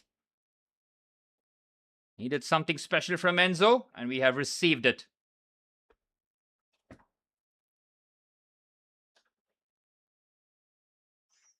Again, how am I going to keep an eye on both games? I have no idea whatsoever. It looked like Nico O'Reilly had a chance here. Let's have a look here. Haaland feeding Nico O'Reilly. Oh, what a chance. Oh, brilliant save by Petrovic. It should have been 1-1 at the Vitality Stadium. Nico O'Reilly, of all people, finding himself in a goal-scoring position. Erling Haaland nearly turning into the provider. Enzo Fernandez opening the score. Yep, City game has started. Manny, you're just about 2 minutes late for telling me that. Shocking positioning by Kinski. I mean, he was in the center of the goal. I'm not sure about the positioning from him. It was curled into the corner. He doesn't have the reach that possibly Vicario has. Give a little credit to the finish, Gautam. Caicedo on Bentancur like a rash. Bentancur turns away. Good looking pass there for Kolo Muani, but let go, and 20 minutes on the clock. Chelsea lead courtesy of Enzo Fernandez, while Bournemouth on top courtesy of Eli Krupi Jr. Pedro Neto in the central position, finding Enzo Fernandez. Let's have a look here by Kinski. Oh, it's just a late reaction from him. Nothing wrong with his positioning. He just reacts late. By the time he has that bit of that hesitation, he's never really going to get there. City losing, Spurs losing, Arsenal fans just might combust this evening. My goodness me. I swear. Here's Ryan on the other side though. It's going to be so difficult trying to keep track what's happening in both games, especially with the tempo in both games.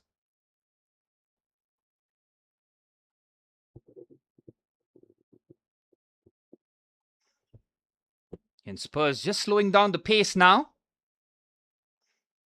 Kevin Danso finding Conor Gallagher. Decent flick on there, but it's Moises Caicedo pinches the ball. Chelsea in the middle of the park. Can dominate here, especially with Andres Santos alongside Moises Caicedo. City on the right-hand side trying to attack courtesy of Mateus Nunes. But we certainly did miss the pace of Pedro Neto in that cup final. Having a look at as it stands, Spurs and West Ham separated by 2 points. Chelsea doing their part to take the relegation fight to the final game of the season. Enzo Fernandez looking for Liam Delap. Poor pass there by Enzo. Well, City need a goal. City need a goal desperately here. Got about 40 minutes to score 2 and make sure Bournemouth don't score. Arsenal fans just waiting to explode out of their seats. 22-year wait can end on the 20th of May. Well, Chelsea fans remember the 19th of May very fondly. It was Didier Drogba's penalty in Munich that gave us our first Champions League crown. The 20th of May will be a very special day for Arsenal by the looks of it. Here's Hato finding Kukurea. Hato again. Wesley Fofana. Achumpong is very much playing as a right back here today. Jarell Hato as the left-sided centre half and Marc Cucurella as the left back. Again, Caicedo, what a pass that is to Marc Cucurella, who's in the Spurs box here. Cucurella with the cutback. There's a chance here for Chelsea. It's Cole Palmer. Liam Delap. That is woeful. Fucking woeful. Well, winning the league via another match's result has to be the worst way to do it. Surely you'd rather clinch it yourself together with your fans. Sums up this Arsenal title. I love the hate, Gotham, but if you ask the Leicester City fans, it was possibly the best way for them to win the title after the Battle of the Bridge. Eden Hazard's goal will go down in history. I don't care how they do it, man. They're just going to do it one day.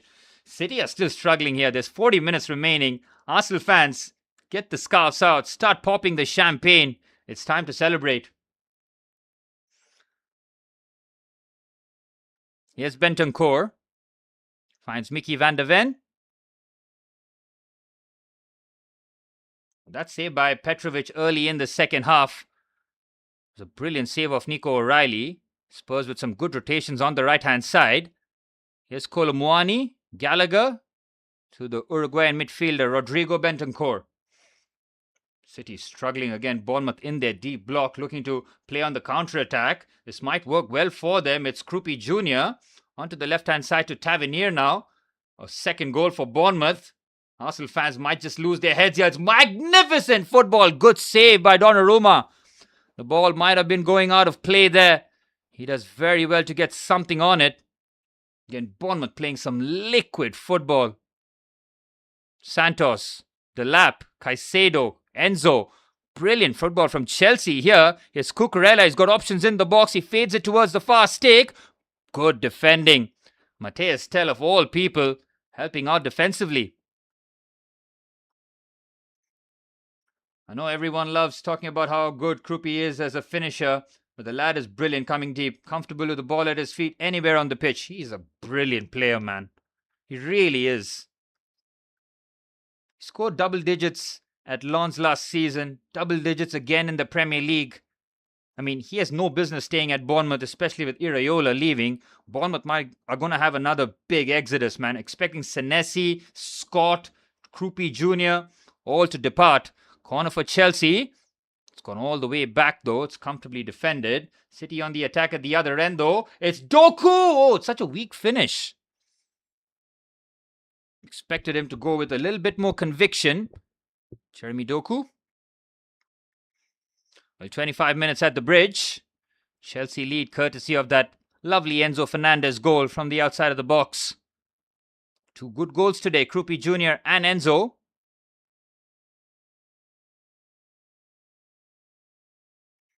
Here's Van de Ven. City, on the other hand, still playing short. Trying to make something out of nothing. On the right-hand side is Wesley Fofana. Under a bit of pressure, Fofana clears.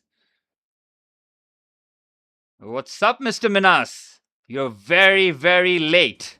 Very late to the stream. But thanks for joining in. Well, you guys are what, 37 plus stoppage time away? Start celebrating, Aman. The champagne, which was on ice, needs to be popped tonight. Kashish Paul will be sleeping and waking up to the news that Arsenal are champions. But Pep Guardiola is bringing on Savinho and Ryan Cherki. Very interesting that Pep Guardiola didn't start Ryan Cherki in the FA Cup final. He doesn't start again here today. Certainly an interesting call. If he was the manager next season, that would have been overanalyzed, but Enzo Maresca might have different ideas. Chelsea win the ball back in their own half. That should be a foul on Enzo Fernandez. It is.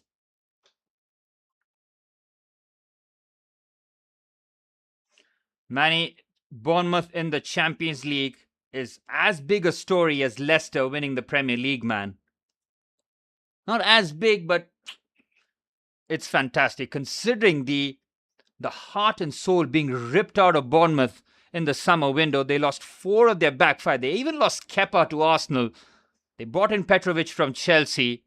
And to play Champions League football after all that, special, man. I mean, you look at Dean Huijsen and Ilya Zabarny, who are not getting a sniff at their new clubs, all leaving for greener pastures. Bournemouth, oh, that's a foul by Pedro Porro on Cucurella, man. That is certainly a foul and a yellow card for the fullback. With 35 minutes remain at the Vitality Stadium, Bernardo Silva and Mateo Kovacic both off, as Savinho and Ryan Cherki both coming on for Pep Guardiola in his final away game as Manchester City boss. The last game of the season will not matter as it stands. City need 2. Semenyo's off as well. Surprising call there by Pep Guardiola. Corner for a free kick for Chelsea. Semenyo gets a warm enough reception from his former side. Cherki, Savinho and Foden all on for Manchester City. They need 2 goals. Barcelona at the Vitality Stadium. Hook it into my veins. A free kick for Chelsea. Enzo and Pedro Neto both behind this. Pedro Neto shoot away. Enzo Fernandez delivers. Oh, he went for goal and he hits the crossbar. Enzo Fernandez nearly finding the top corner. Nearly a brace for Enzo. Into the 30th minute. Enzo very much up for this one. Brilliant effort. Crossbar. Saves Spurs. Where is Kashish? He'll be celebrating tomorrow morning. Yeah, he was there earlier on in the stream, and I think he's just gone to sleep. He looks ragged here, very late era Klopp vibes. That's true. Pep probably leaving at the right time.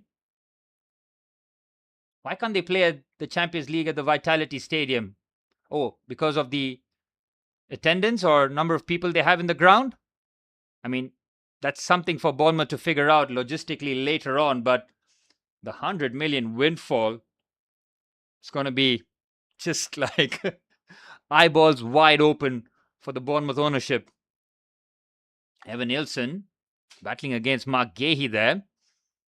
It's a clear foul by Destiny Udogie on Josh Achimpong.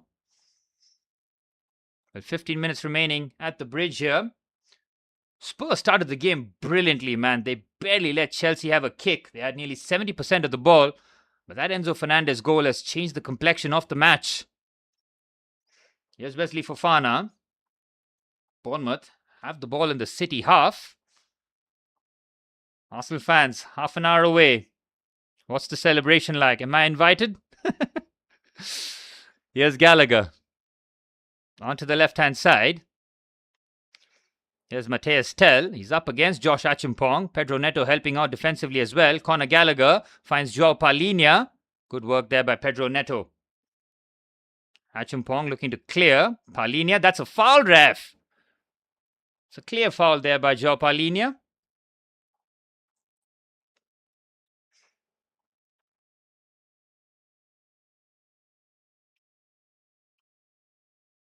Josh Achimpong taking a few liberties there.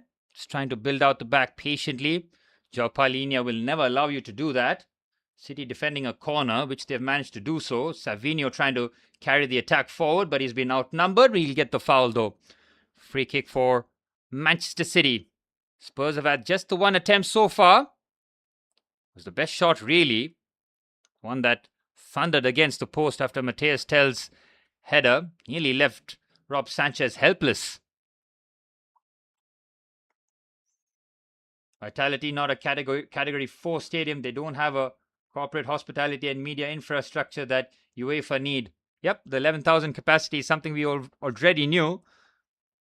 Oh, what a pass that is by Moises Caicedo. Delap does well, but can't bring that under control. The Ebola pandemic in the UK before the Arsenal parade. The hantavirus might come in clutch. We shouldn't be doing that though.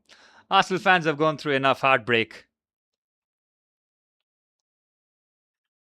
Aman, I cannot face you for poker night next time, man. I can't face you and Kashish.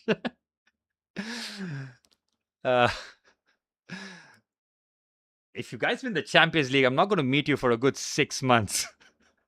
Wait till everything comes crashing down maybe next season. Yes, Pedro Porro finds Randall Kolo Muani. Terrible ball into the box. Oh, Krupi Jr. nearly makes it 2-0 to Bournemouth.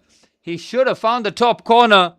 Manchester City nearly capitulating there. Again, Bournemouth playing some wonderful football. The way that they just carve it open. Lovely finish. But just over the crossbar. Spurs just seem to have run out of ideas in the first half. Annie, do you want to be my able deputy in poker night? Damn, you took me to the cleaners last time, Annie. I'm coming for revenge. Half an hour remaining at the Vitality Stadium. It's over, man. City look lost. Gautam, how long are we going off Twitter? 3 months? 6 months? Even that feels a little less, man. Arsenal fans on Twitter, oh my goodness me. It's going to be a nightmare. Rodri is so washed. Great start to the second half, but City have been piss running down their legs. Give it up. Yeah, they're pretty much done out there. That Nico O'Reilly goal had to go in for something to happen. Oh, there's a header. There's a chance. This could be 2-0. It's just wide. I think the referee might have blown the whistle. Ryan, on that occasion, could have very easily confirmed the champions of the Premier League crown. Oh, what a chance that was, man. He hits the post. Hill's header might have come off the arm of Ryan, on that occasion, Ashish and I would need to cash in on our luck. If you win the Champions League, Aman, oof, talk about having that drought for 6 years and then getting everything in one season. Again, that came off Ryan's arm, right? We saw how Manchester United got the goal with Mbeumo's arm sticking out. You never know with VAR these days. They've set a dangerous precedent now with next season. Here's Andre Santos. Again, it's all Bournemouth attacking whenever I look at that screen, man. What the hell is happening there? City have pretty much given up. The last home game of the season with Pep Guardiola in charge will be a somber affair. Doku saving it for the 80th minute. City need 2. A draw is not good enough. City need 2 goals in under 30 minutes. Here's Andre Santos. Cole Palmer now. Immediately shut down by Bentancur. Bournemouth side deserve Champions League football. I completely agree, man. Such a big fan of Iraola and what he has done with the resources in his disposal. Such a special job. Can Liverpool be knocked out? I think Bournemouth, as it stands, would be 1 point behind Liverpool. If Liverpool lose to Brentford, I think they're playing Brentford at Anfield to wrap up the season. And Bournemouth played Nottingham Forest away from home, if my memory serves me right. Bournemouth will take this to the last game of the season. Liverpool will be pissing down their pants. Thought that even though they had a catastrophic season, they might end up with the Champions League spot as a consolation. Here's Matthias Tell. Good play there by Josh Achumpong. Lovely from the youngster. Oh, that's a suicidal pass there by Moises Caicedo. Cole Palmer being bypassed on the left-hand side. It's Matthias Tell. That's a poor finish by the Frenchman. With the 2 wingers for Spurs, final product has been missing.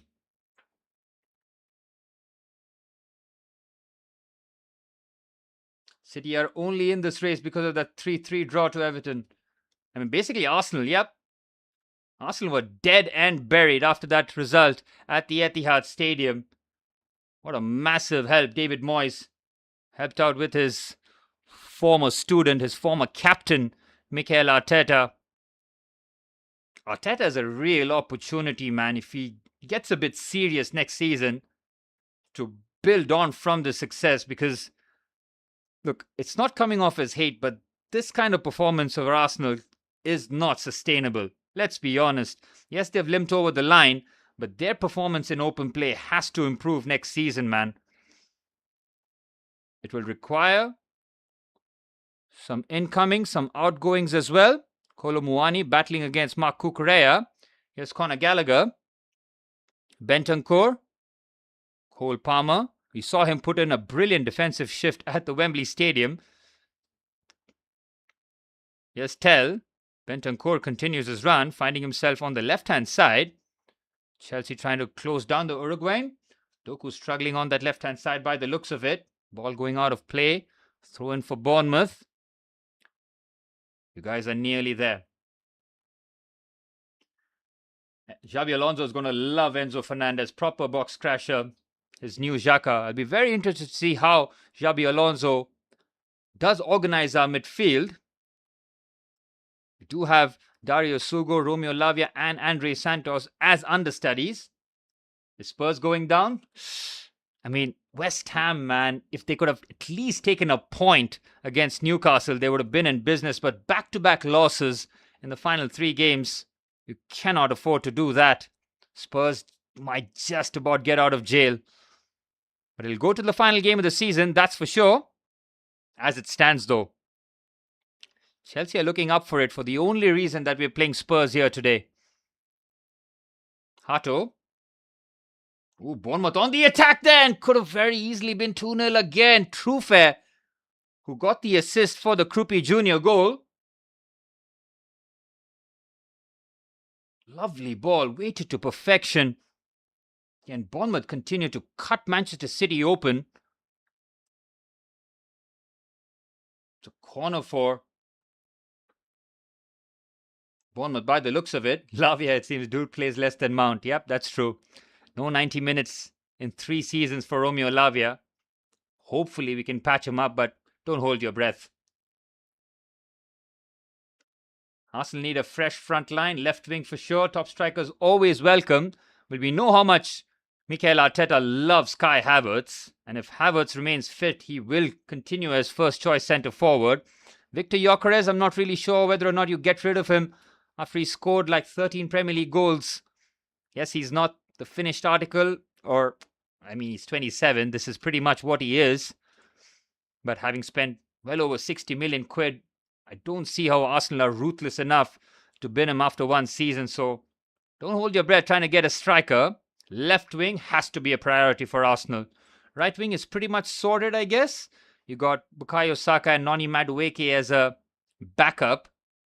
Can't believe Noni Madueke and Kai Havertz are going to have Premier League medals around their necks, man. Every other Arsenal player, fair enough. You've gone through the trenches. You've gone through the pits, heartbreak, downfalls, and for those two to get a Premier League medal, there's no justice in the world. And the 5 minutes of first half action remaining at the bridge. Spurs have just started to run out of ideas, but what a pass that was from Bentancur. Opportunity there. Here's Enzo Fernandez. Cucurella was fouled. Chelsea should take it slow here. Ryan on the outside, though, away from Nico O'Reilly. Great save by Donnarumma. That could have very easily crept in. Gallagher and Marc Cucurella exchanging words there. Gallagher giving him a mouthful.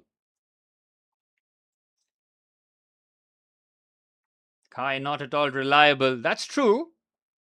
He scored 2 Premier League goals, one against Manchester City and that all-important goal against Burnley yesterday. Did score against Sporting Lisbon as well in the Champions League, which turned out to be the difference maker over the 2 legs.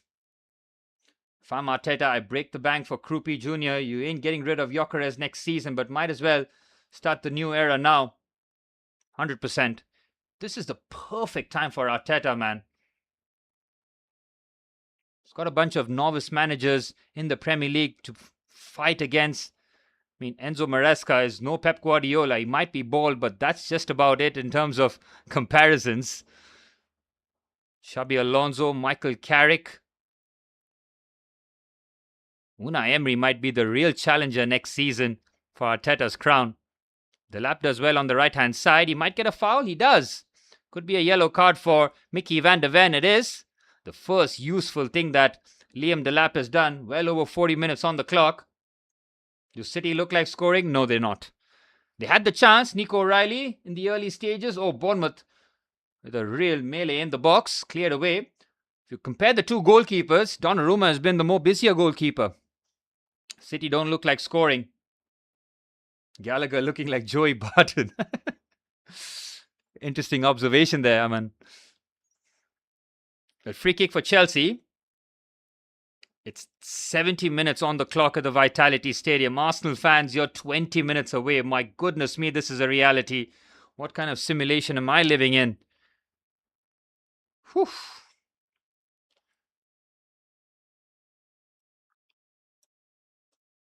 About 2 minutes remaining in the first half. City still struggling. Plays like him too. It's been a nothing performance from Gallagher, really. Spurs just running out of ideas in the final third. Pedro Neto's ball into the box is pretty poor. It's straight at Kinski. Well, Conor Gallagher was at Atletico Madrid this season. Spurs spent 40 million quid on him as their only signing in the winter window. Strange. Strange indeed. But the Bournemouth players are very much up for it. It's not just the doing the favour for Arsenal. Come on, Andoni Iraola. Do it. Get that Champions League spot. Kick Liverpool out of this one. Liverpool do not deserve to be in the Champions League next season. I am rooting for Iraola, man. Get it done. Get it done. Bournemouth are pumped, Aman, because they are going through an incredible run. 1 loss in 2026. And that was to Arsenal. Was that 3rd of January? The 3-2 loss at the Vitality Stadium. And since then, they have not lost a single Premier League game. Incredible. It is not by luck. It's not by chance. This is Andoni Iraola cooking with the limited resources at his disposal and extracting maximum from it. Lovely pass there by Caicedo. Come on, man. That's a foul. How many fouls on Caicedo? That's the third one on him. Fucking hell. If Caicedo makes one challenge like that, he's picking up a yellow card.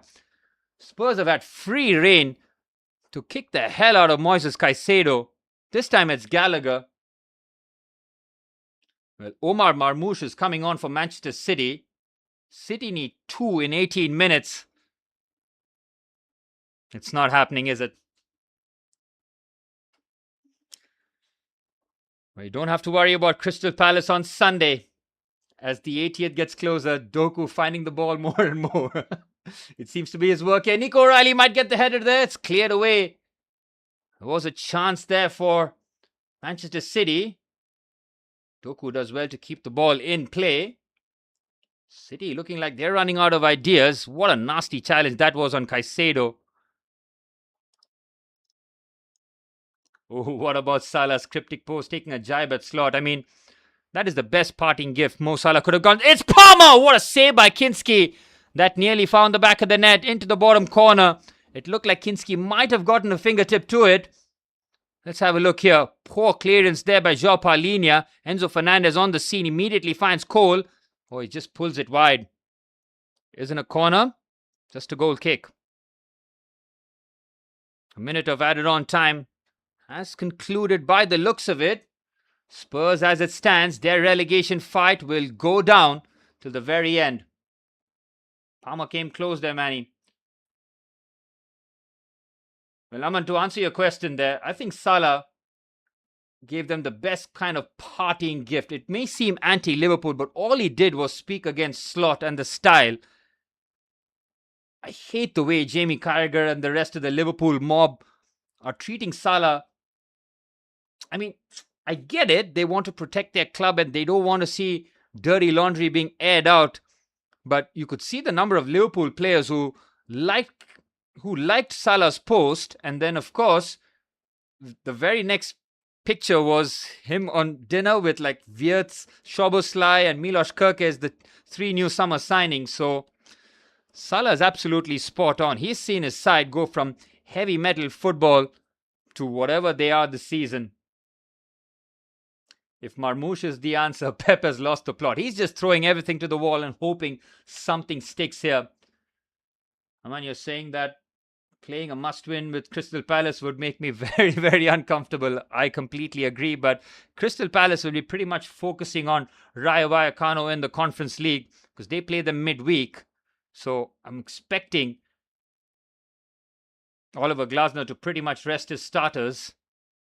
He did that against Manchester City as well. He rested Ismail Assar and Adam Wharton. But they're right. Shouldn't be saying all that before the last game of the season. Salah leaving on a bad note. That's what people will remember. It's a little deeper than that, Manny. I get it. I absolutely get it from the club's point of view. But Slot does not deserve to be Liverpool manager next season, man. I mean, some would argue it was that incredible Salah carry job that got Liverpool to the title last season. And this season, when Salah's production is gone, everything has crumbled from Liverpool's point of view. So it's a bit of both. I get it from both sides, but I don't blame Salah to have a pop at Arne Slot. He's not had a pop at the club. He's had a pop at the manager. El Krupi Jr. is off with 15 minutes remaining. Genuinely believe this City team winning the league would be more embarrassing than Arsenal winning it. You saw City players were celebrating that FA Cup trophy. They knew that was it for the season. Spot on. Chelsea had a chance there, but we didn't really trouble them going forward. Could have taken it to possibly extra time or pens. Should have had a pen and Kusanov could have gotten a red card. Snakes in the dressing room. We're all waiting for that Liverpool proper implosion next season. We got a bit of it this season, but could get even worse.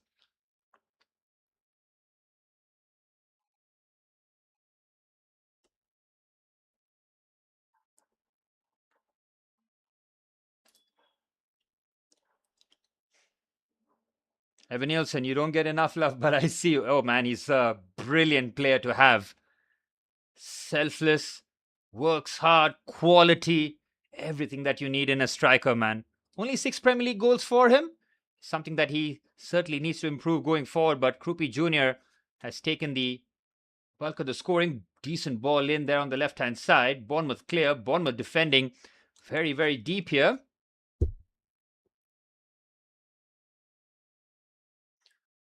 Well, time to just shift focus back on the City game.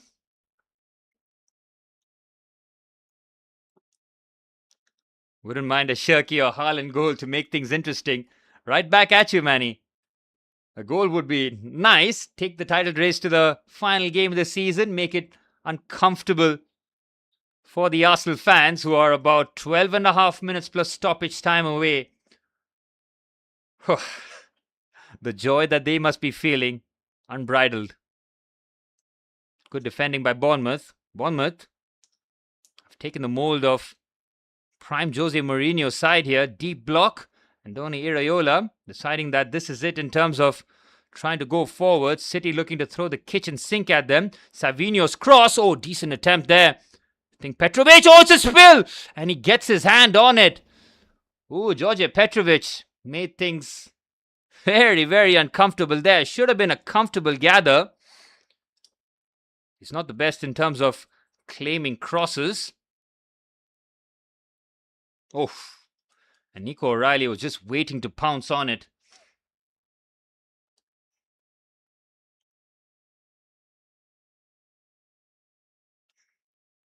Nico O'Reilly certainly fouled.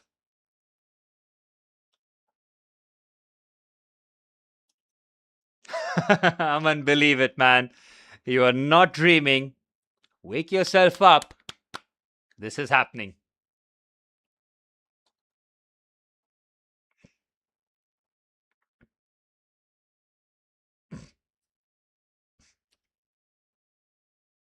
Well, Phil Foden, since coming on, has barely made an impact. Now Ryan Shirky finding himself on the right wing. Interesting by Pep Guardiola. He's pretty much throwing all his attackers here. Savinho puts it into the box. Well defended. I did not expect this tonight. If you had followed my stream yesterday, I told you that this would be the night. Don't have to wait. Because I know, man, Bournemouth are no pushovers. At home, Andoni Iraola with something to play for this season, on this game rather, they would be up for it. And they've thoroughly warranted all 3 points too. Come on, where's the champagne? Where is the champagne?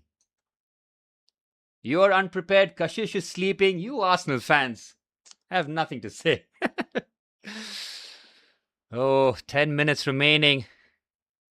I'm going to have to log off Twitter, man. No more Twitter for me. It's going to be absolutely unbearable. Arsenal players being put into all-timer conversations. Absolutely wild. 10 minutes plus stoppage time remaining at the Vitality Stadium. Bournemouth, as it stands, will be 1 point behind 5th place Liverpool. The Champions League spot will go down to the wire. Fair play, man. Fair fucking play to Bournemouth. Erling Haaland has been absolutely non-existent in this match. He's been decent in terms of turning provider, but not really having a shot in anger. Here's Evan Nielsen. Onto the right-hand side to Smith.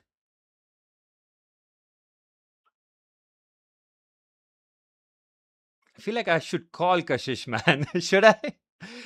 It's cruel. Call him, Aman.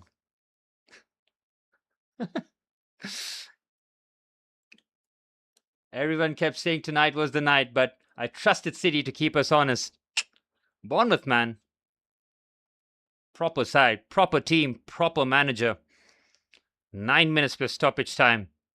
Ooh, it's a real countdown now. Here's Savinho driving forward. Oh, it's not going to end there, Gautam. It is not going to end there.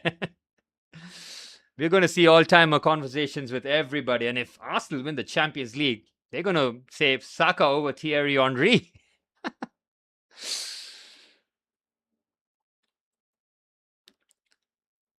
Ryan has certainly been excellent today.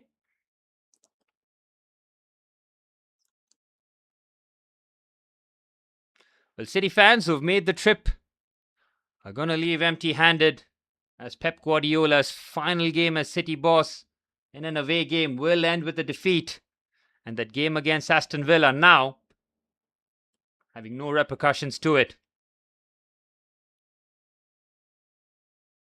8 minutes plus stoppage time remaining. They're nearly there, Arsenal. They're so close. From 22 years to 7.5 minutes plus stoppage time.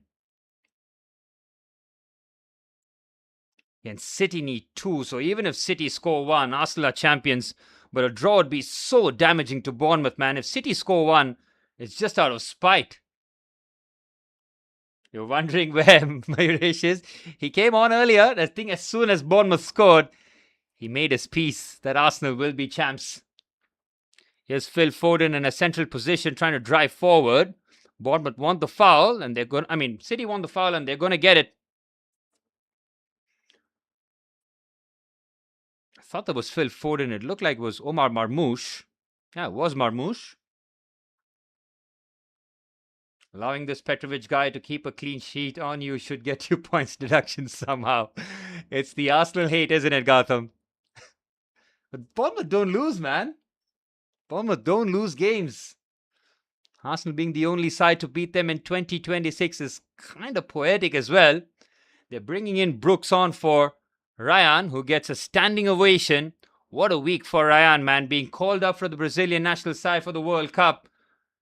And now putting Bournemouth within a point of Liverpool.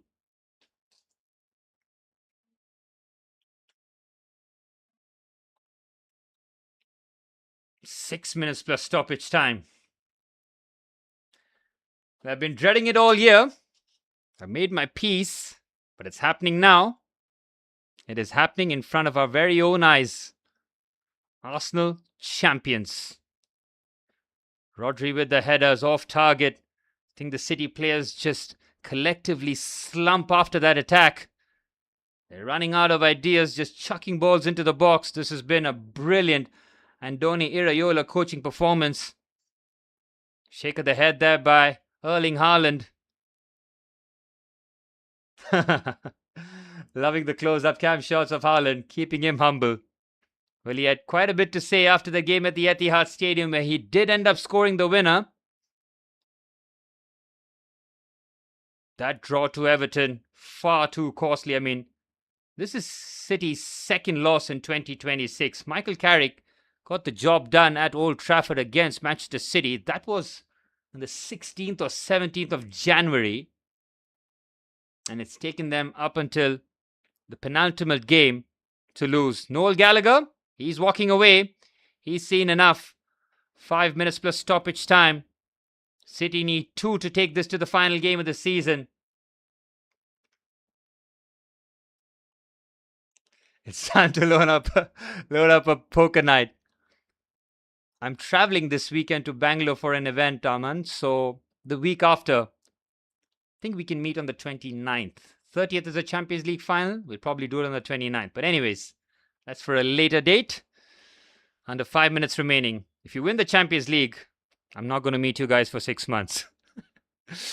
Haaland trying to battle. Comfortable for Petrovic.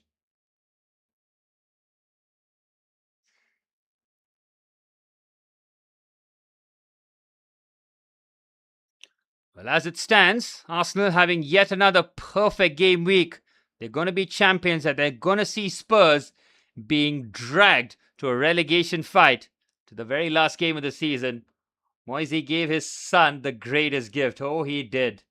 Arteta couldn't get it done himself.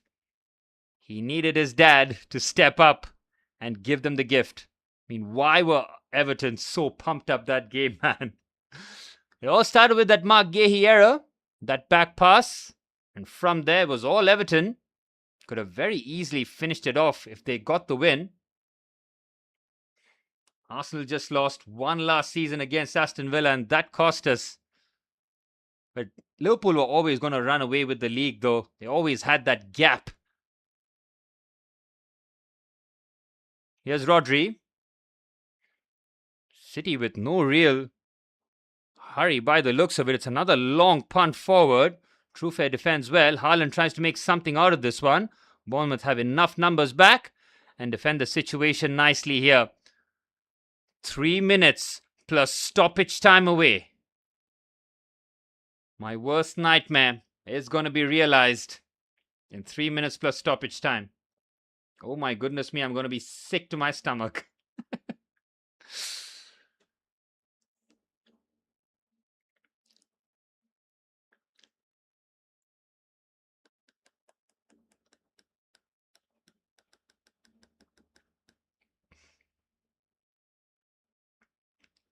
Here's Scott with the ball into the box. Headed away by Nico O'Reilly. Well, the Chelsea players making their way back onto the pitch. Enzo Fernandez's goal, giving Chelsea that half-time lead. Matthias Tel struck the post after Spurs had a very good start to the game, but since Chelsea scored, Spurs barely laying a glove on us. Again, Chelsea have nothing to play for, really. I think if we win here, we're into the Conference League spots. The last thing Chelsea can afford is to play Conference League football next season. There's a chance here for Brooks. Oh, what a wasted opportunity. It should have been 2-0 to Bournemouth. That should have been game over. Title done. What a weak shot that was from Brooks. Phil Foden loses the ball. Here's Brooks again on the right-hand side. City stretch. Evan Nielsen now. Evan Nielsen just wide. Bournemouth having 2 chances to seal the deal here. What a chance that was for Brooks. Again, totally unmarked. Oh, he had so much time. He could have taken 2 touches at least. Nketiah showed Haaland last night where he can shove his smugness right between the cheeks. Noni and Kai made the right choice. I don't blame them.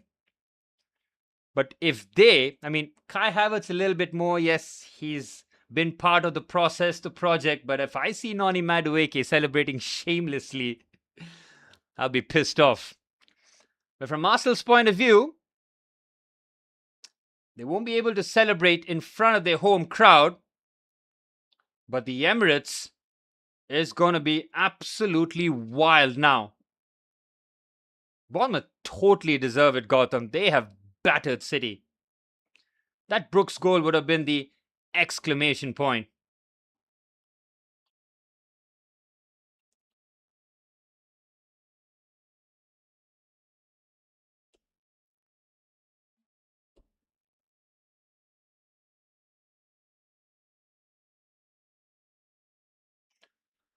The second half is underway here. Brooks is through on goal. Brooks hits the post. Oh, he's had 2 glorious opportunities to seal it. David Brooks, how have you not found the back of the net on both those occasions? City's still alive somehow as we're into stoppage time. Arsenal fans can start to rejoice. Big miss there from Brooks. He was through on goal. He should have scored. We're into stoppage time at the Vitality Stadium. 6 minutes of stoppage time signaled by the 4th official. Again, beautiful football. Unal with the through pass. Brooks is through. He does everything right. Tries to curl that in with his right foot.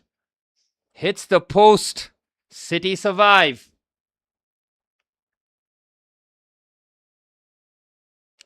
Well, Bournemouth have really put it on Manchester City here. The scoreline flatters Pep Guardiola's men as he will sign off from the Premier League with a domestic double, but not the Premier League title. The streets of London are getting ready. Emirates isn't big enough for this party. Oh my goodness me, it's going to start from Heathrow and all the way to North London. It is going to be painted red. It is going to be wild scenes in London. Taran Joseph, if you're watching, are you still in London? You should be. You should be out there in the streets celebrating. 22 years since Arsenal won the league in sensational fashion, really. It was the invincible season. It's almost like Arsenal had to sell their soul forgetting that invincible season. It's been 22 years, and now they're 5 minutes away. Incredible. City showing urgency for what? I'm not sure. They might as well just kick the ball around. Well, Kluivert and Rodri are having a few afters here. Justin Kluivert throwing hands at Rodri. Rodri's head's gone. Might end up picking up a few cards here. Destiny Udogie with the cross into the box for Spurs. Again, Spurs' actions in the final third have really lacked.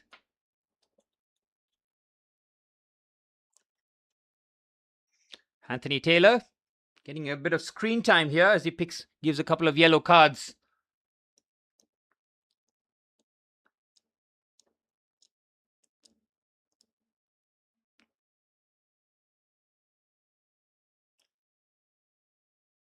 City trying to make a... Oh, that might be a pen there. That's a foul right at the edge of the box.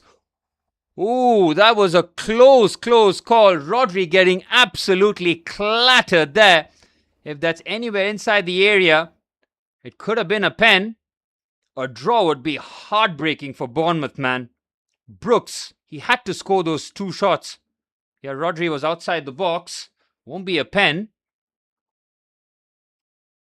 Again, Kluivert, man, just lost his head after that previous entanglement with Rodri.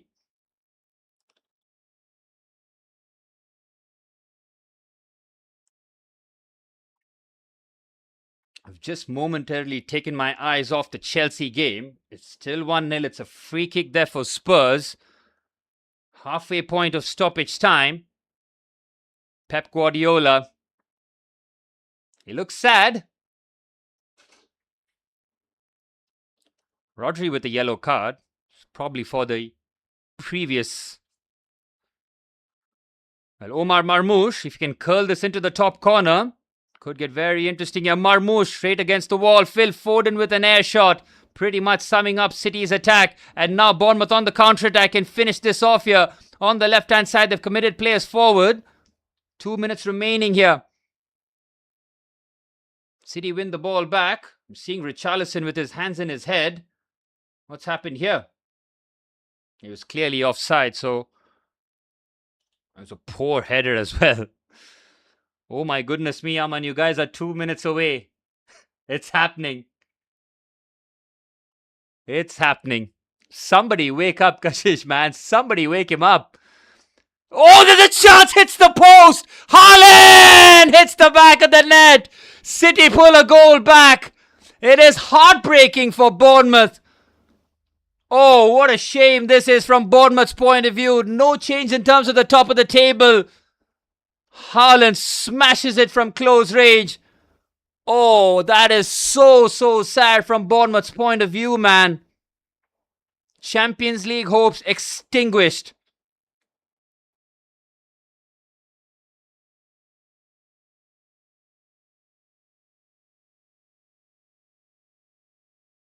Well, great finish for you guys. Well, that's not okay for you. I wasn't thinking about Arsenal, man. I was thinking about Bournemouth. They could have made things very interesting, but Liverpool, as it stands, will qualify for the Champions League next season, and that is why I was bummed out. Well, City can go again here. There's 30 seconds remaining. It's a free kick. Bournemouth imploding here. Brooks, man, those 2 chances. He can only have himself to blame.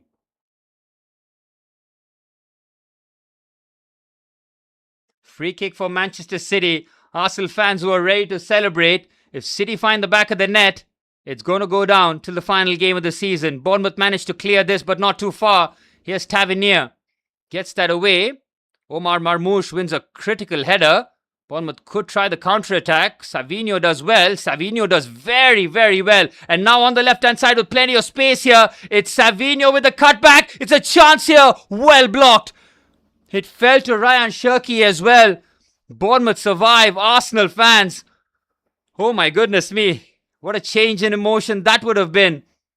We're into borrowed time here. Arsenal fans waiting to celebrate. It's time up as it stands. 4 points the gap, and the full-time whistle blows at the Vitality Stadium, and Arsenal are Premier League champions. After 22 years, they get the job done. A huge assist for Bournemouth, and Arsenal, who have limped over the line, can pat Bournemouth's back. It is a massive effort for them. City crumbled right towards the end. They don't take the Premier League title race towards the end, and Arsenal are Premier League champions. It's a day I was not ready for. It's a day I hoped would not come. But it has happened, and it's happened in dramatic fashion. Erling Haaland's goal means that Bournemouth's hopes of playing in the Champions League extinguished, but a draw means that Bournemouth will play Europa League football next season. It's a massive leg up from Andoni Iraiola's side, who hands Bournemouth Europa League as his partying gift. It is brilliant from Iraola. What a way to sign off in front of his home crowd. Pep Guardiola's final away game ends up in a draw. City heartbroken. Arsenal champions. Oh my goodness me, seeing a C next to Arsenal's name. It has happened. Wow. Don't even have to wait. Aman, call Kashish. Wake him up. What is he doing? Fast asleep. It's happened. It's happened in dramatic fashion. Will the attention back to the Chelsea game at the Bridge? Well, this is a wake-up call for everybody. For everybody involved with Chelsea Football Club. Under our watch, we have allowed Arsenal to win the league. Wake up, Chelsea. And it could get better, boys. It could get better. Well, 10 minutes into the second half, and after all that happened at the Vitality Stadium, I'm still mad at Erling Haaland for scoring, man. Just put that out of play or something like that. Brooks, those 2 misses, that will be haunting him. Here's Pedro Neto. Neto with the strike. Off Cole Palmer at the end. But what Chelsea need to do here is put it on Spurs and take the relegation fight till the final game of the season. Well, the title is decided. The Champions League spots are decided. And if Chelsea win, the only thing that will be in play is that relegation battle at the final game of the season.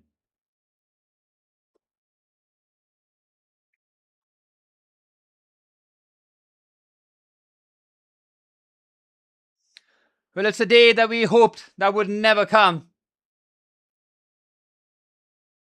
Congratulations, Arsenal. Congratulations, Arsenal. Gautam, I know it sucks, but we have to take it on the chin. The sport must be deleted. Pep is a fake ghost. Sir Alex went out as a champ. Yes, he did. He knew when to leave. Pep Guardiola nearly delivering a treble, a domestic treble, before he left.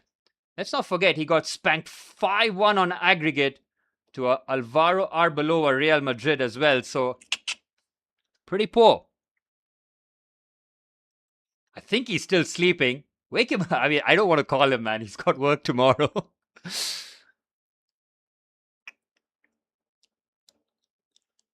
Absolutely wild. Oh, absolutely, Manny. All focus on this Spurs relegation battle. Spurs have got just over half an hour remaining here. Here's Randall Kolomuani. Goes on the outside. Tricky feet. Kolomuani up against Kukureya. Poor from Kolomuani, but corner for Spurs. That's the focus now. Need to drag Spurs into the...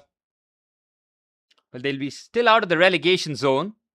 I think they're 2 points ahead of West Ham as it stands. So even if they draw their final game, I think they should be okay. Aman, imagine that. Winning the league and Spurs getting relegated. Once in a lifetime season, that. All the gifts in a season. Richarlison! Good save by Rob Sanchez. Not enough pace on it. Damn, I need a sip of water. Whew. It's been hectic.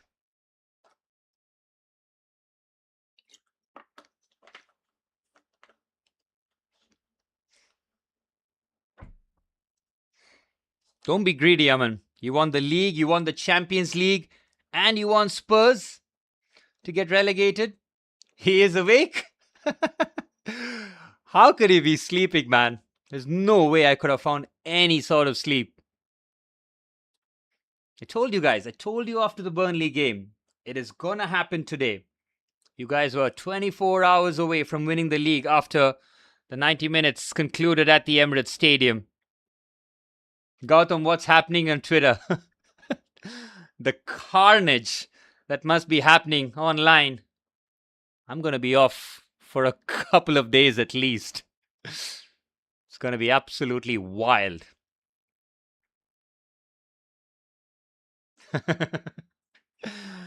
I'm going for absinthe. Might water it down with some vodka. I know, man. It's a sickening feeling, isn't it? Todd Bowley. He's there. And it's happened under the Clear Lake watch. Roman Abramovich would never.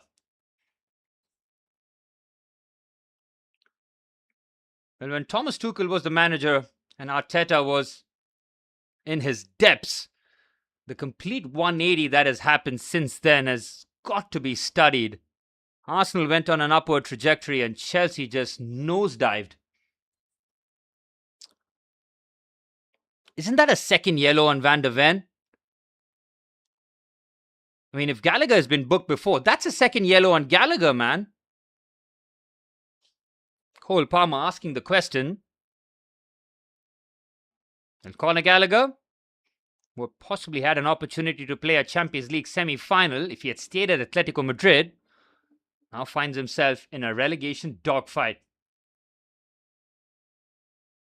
If clubs don't see this and pick themselves up, I swear, Gautam, I swear, this is the wake-up call the rest of the league needs.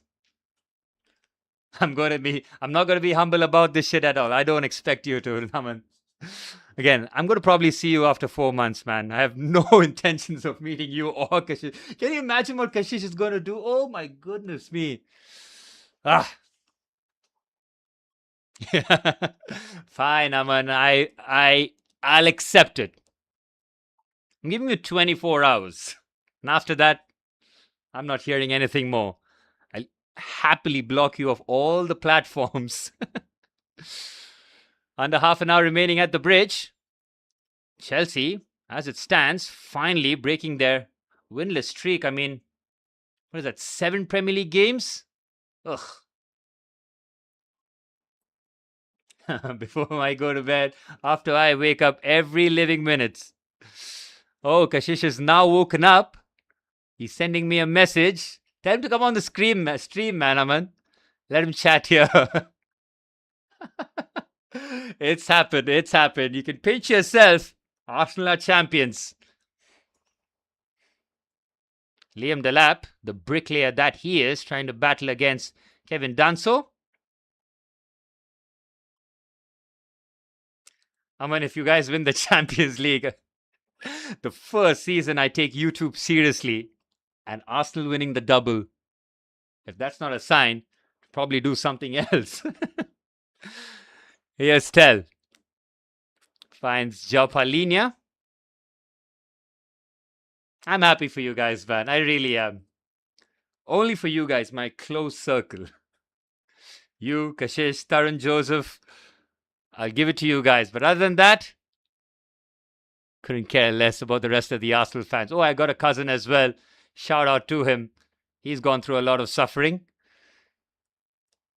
Now onto the left-hand side. Here's Mateus Tell. That's a poor pass for Destiny Udogie, who's got both hands up, thinking where the pass was. He'll be wearing red down to the Speedos. I'm sure it's going to be Arsenal Speedos as well.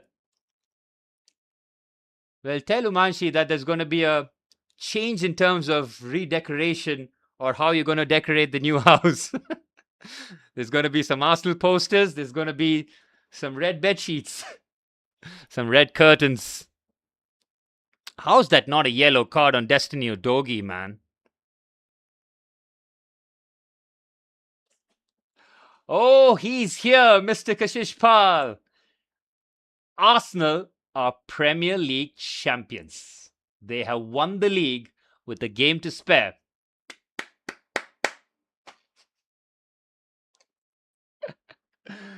You guys did it. After 22 years of hurt, all the banter, all the pain, it's been done in the year of 2026. I said it. I've said it too many times on the stream. I can't say it again. Fine. Arsenal are Premier League champions after 22 years. Congratulations, Arsenal. Congratulations, boys. Kashish, how are you going to go to sleep now?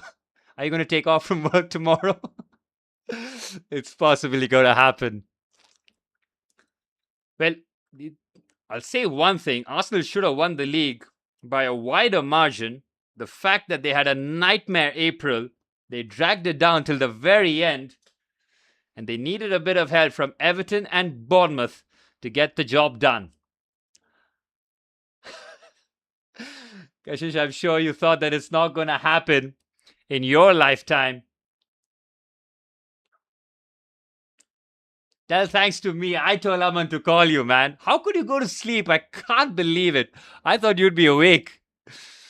The fact that you went to sleep thinking that Arsenal will have to do it at Crystal Palace and to wake up as champions, it's a surreal feeling, isn't it? I said it. I'm not going to say it again, Kashish. Fuck off. I said it far too many times.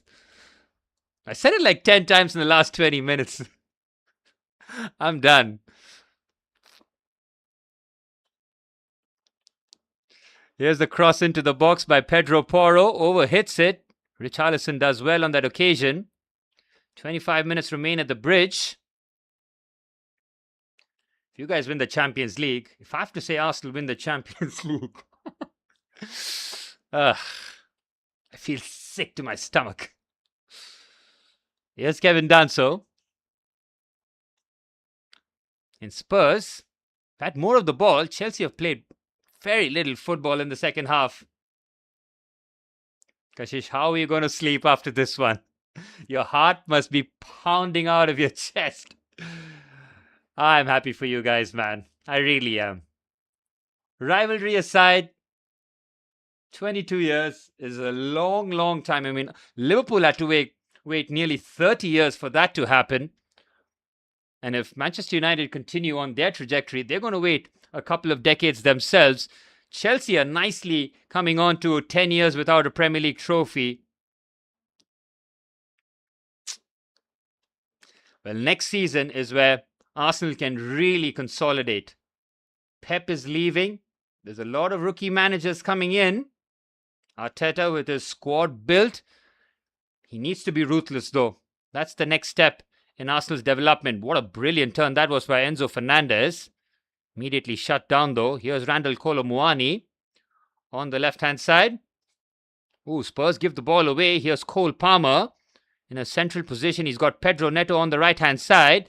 Neto with a clip ball into the box. It's a chance here for Fernandez, and it's Andre Santos who makes it 2-0 to Chelsea. The very first attack in the second half, and the Brazilian has his first Premier League goal. And it's against the enemy, and now Spurs will see their relegation dogfight go to the final game of the season. 2-0 at the bridge. Andre Santos with the goal.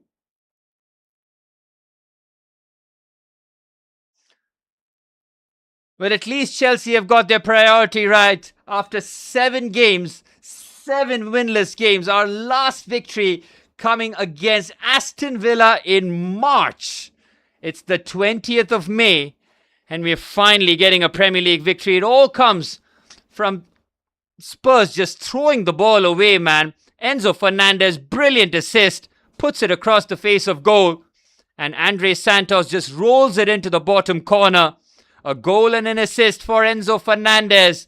Spurs, they're going down, down, down. Well, how about that, Aman? Champions and then Spurs having a relegation fight till the very end. I need to see who Spurs are playing in the final game of the season. Roberto De Zerbi was readying a triple substitution just before the goal. And the Spurs fans, they're not going to get a win at the bridge.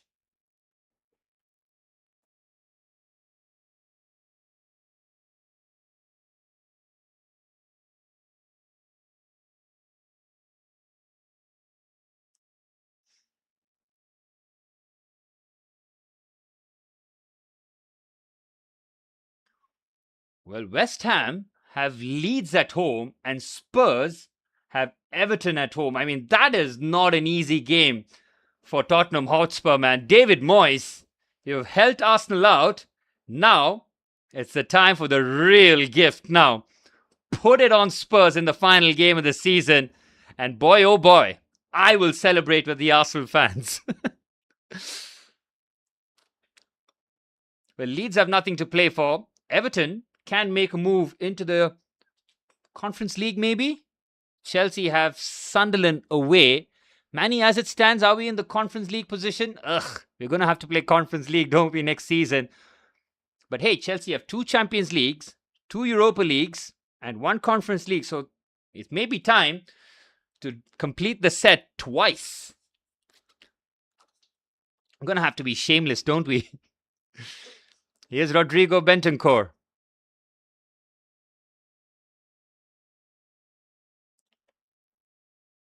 Conor Gallagher. Bentancur again. Poor pass again. Spurs' passing in midfield has been pretty shocking. Spurs are losing 2-0 to a Liam Delap side. Brilliant by Moises Caicedo. Bursts through the centre and now finds Pedro Neto on the outside. Here's Pedro Neto. Gets past the defender. Flashes it across the face. Well defended. Saved by Kinski. Again, Spurs. That's a nightmare game, man. Everton. David Moyes. What do you have in store for us? West Ham at home against Leeds. Should take all 3 points. If Spurs lose, West Ham win. Arsenal are champions and Spurs relegated.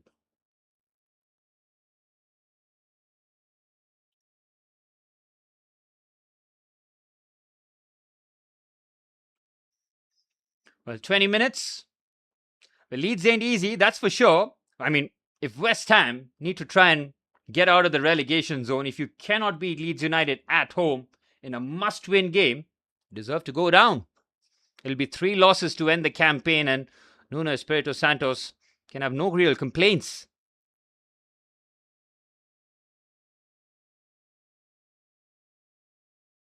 Exactly, they've got nothing to play for here. Everton have got something to play for. They can make their way into the Conference League. David Moyes would love another crack at the Conference League with a different club. Then cross comes in. Conor Gallagher! It's straight at Rob Sanchez. Good ball into the box. Conor Gallagher completely unmarked. Again, Chelsea's marking non-existent there.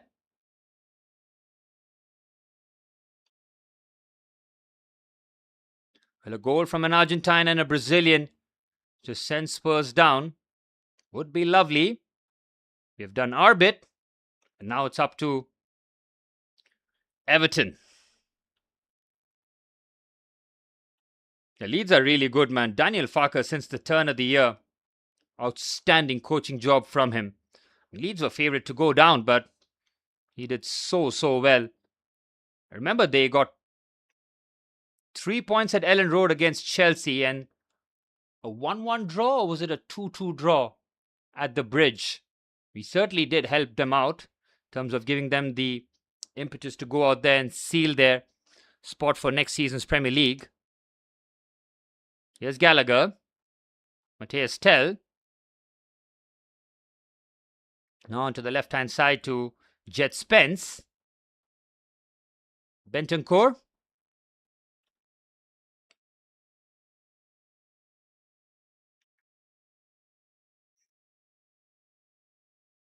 Here's James Maddison. Good pass between the lines. Lovely touch there by Jet Spence. Picks his head up for Kukurea. Well defended. It's not clear too far though on the right-hand side. It's Pedro Porro with the cutback. It's Randall Kolo Muani. Richarlison pulls a goal back. Spurs are in business. But it takes a touch of fortune. But the Brazilian pulls a goal back. Poor defending by Chelsea. They've gone to sleep in the last few minutes.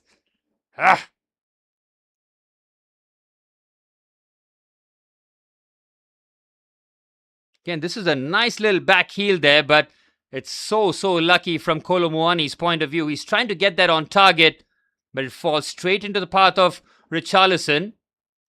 He was onside as well. I think it's Andre Santos who was playing him on. Unmissable range there for Richarlison. Spurs in business. I think a point and Spurs will be safe. It will be quite the collapse from Chelsea's point of view if we allow Spurs to pull a goal back. Yeah, it's too good to be true for us to be winning easily, that's for sure. Maybe forget that this Chelsea team could not buy a win for 2 months.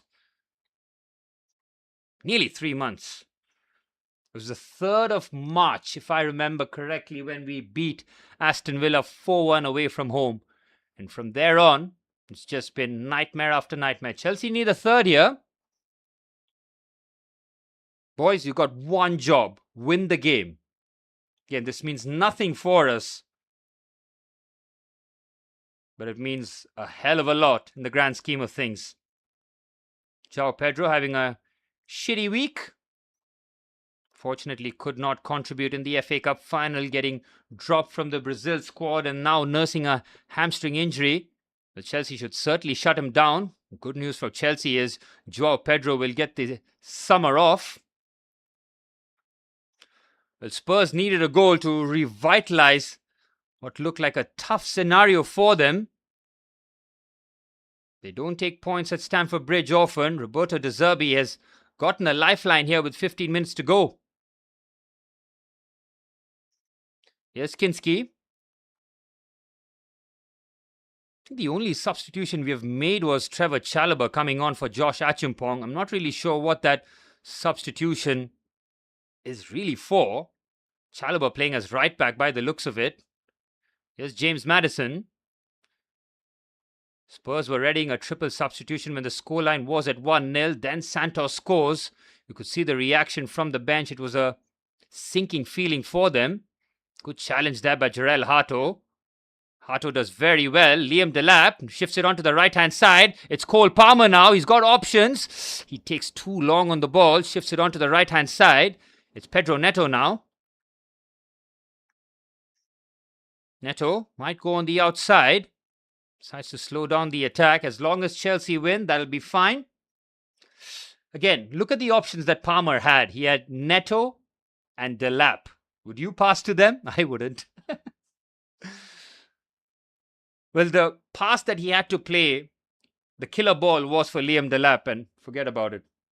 I wouldn't play the pass either, and I'm sitting up here. That was a poor challenge by Richarlison, man. How's that not a yellow card for the Brazilian? The way that he dives after that, shocking. Even Moy looked at him a bit perplexed as to, if you want to be a tough guy, better take a bit of contact after that.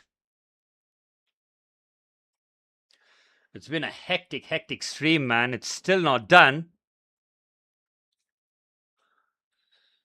There's Enzo Fernandez. Well, if Spurs pull a goal back, the final game of the season for all the clubs, it just loses that bit of spice remaining here. What is Pedro Neto doing there, man? The ball hadn't gone out of play. I think he picked the ball up before he did. Conor Gallagher under a bit of pressure. Cole Palmer and Conor Gallagher certainly having an interesting battle there. They've had a few clashes.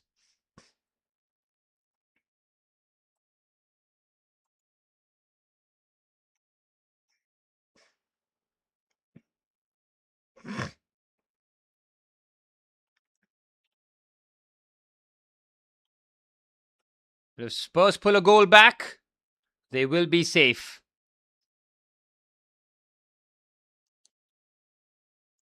Chelsea will have to close things down defensively here, or maybe even try and get the third. Again, this result means nothing to us, but a chance to relegate Spurs does not happen every season, especially at the Bridge. Cucurella being fouled there. Mateus Tell on that occasion, a little too forceful.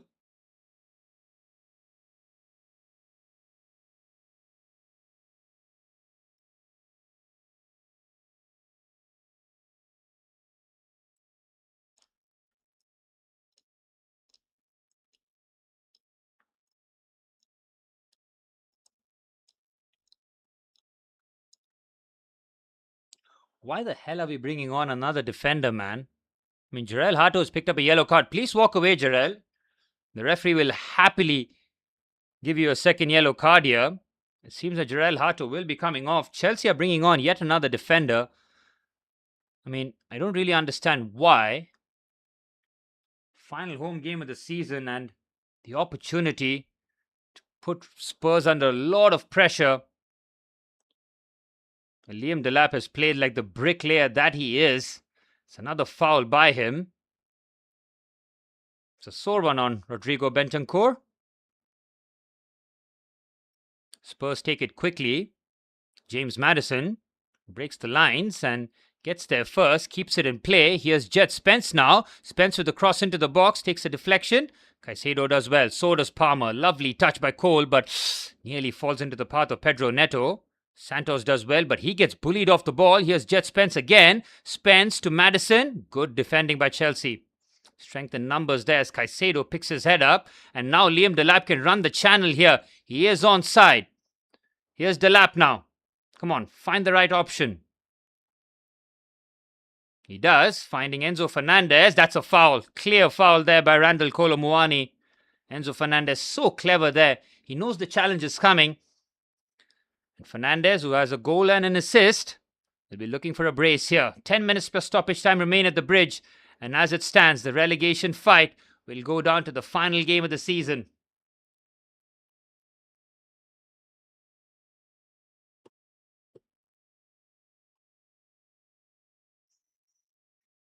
Yep, clear foul there by Pape Sarr.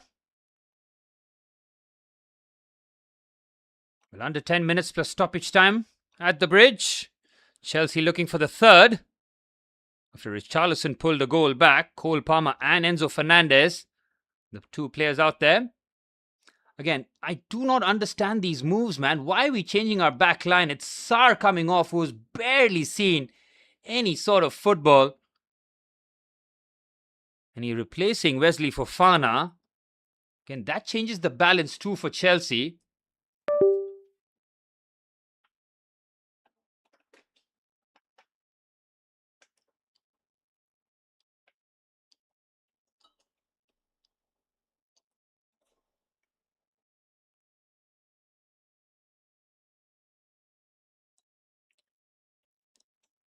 Free kick opportunity for Chelsea to add the seal to the match.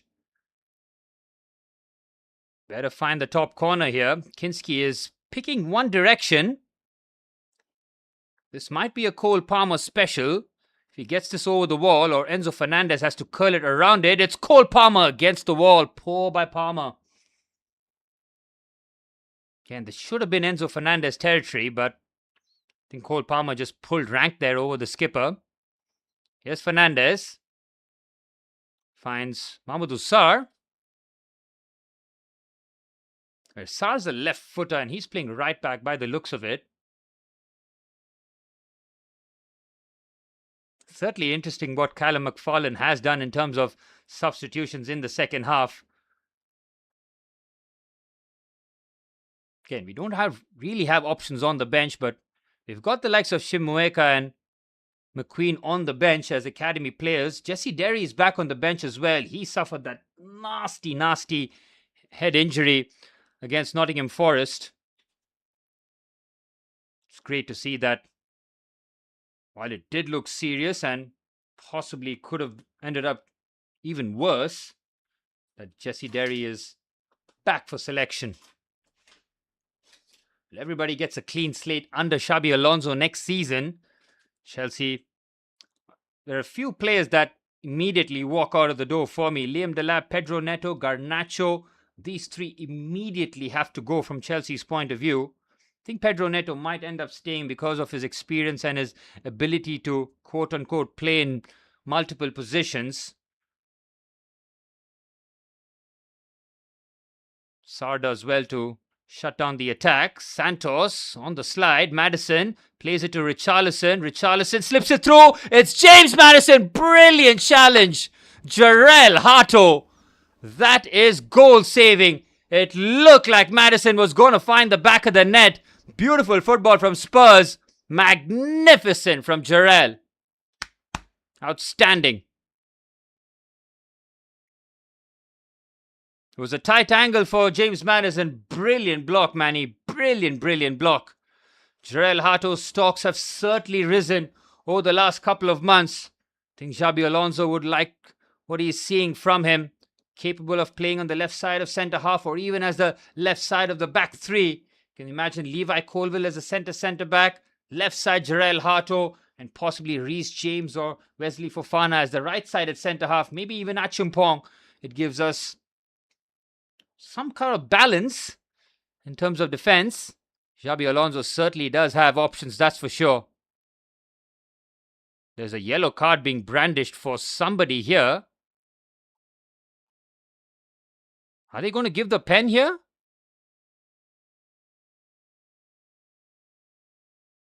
Let's have a look. There's a yellow card for a Chelsea player by the looks of it.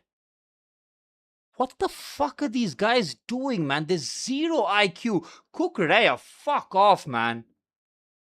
If they give a pen for this, Mark Cucurella, that's your last game as a Chelsea player.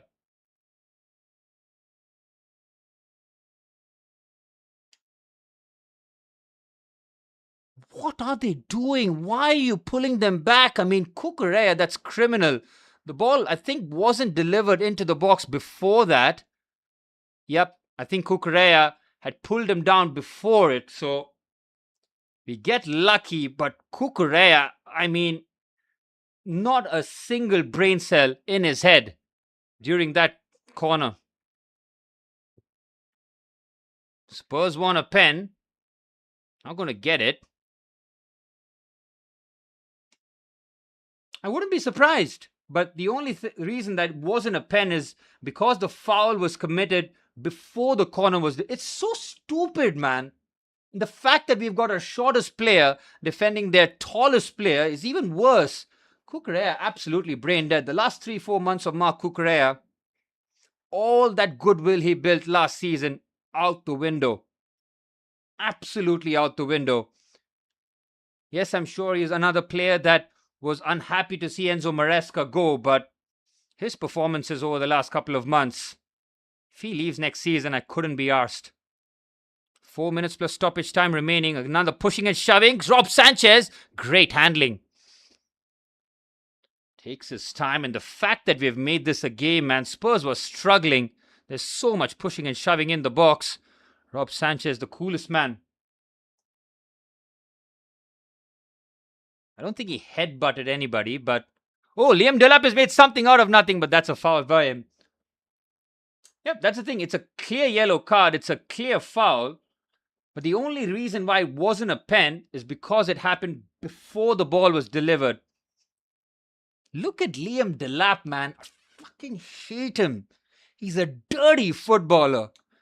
He's got English white privilege running through. Tell me, give me one bad article that you've seen from the press on Liam Delap. Show me one. And the fact that he plays like this, every game he makes a nasty foul. Every single game. This time it's a straight elbow. Disgusting. What is Cucurella arguing about, man? You're so fucking lucky.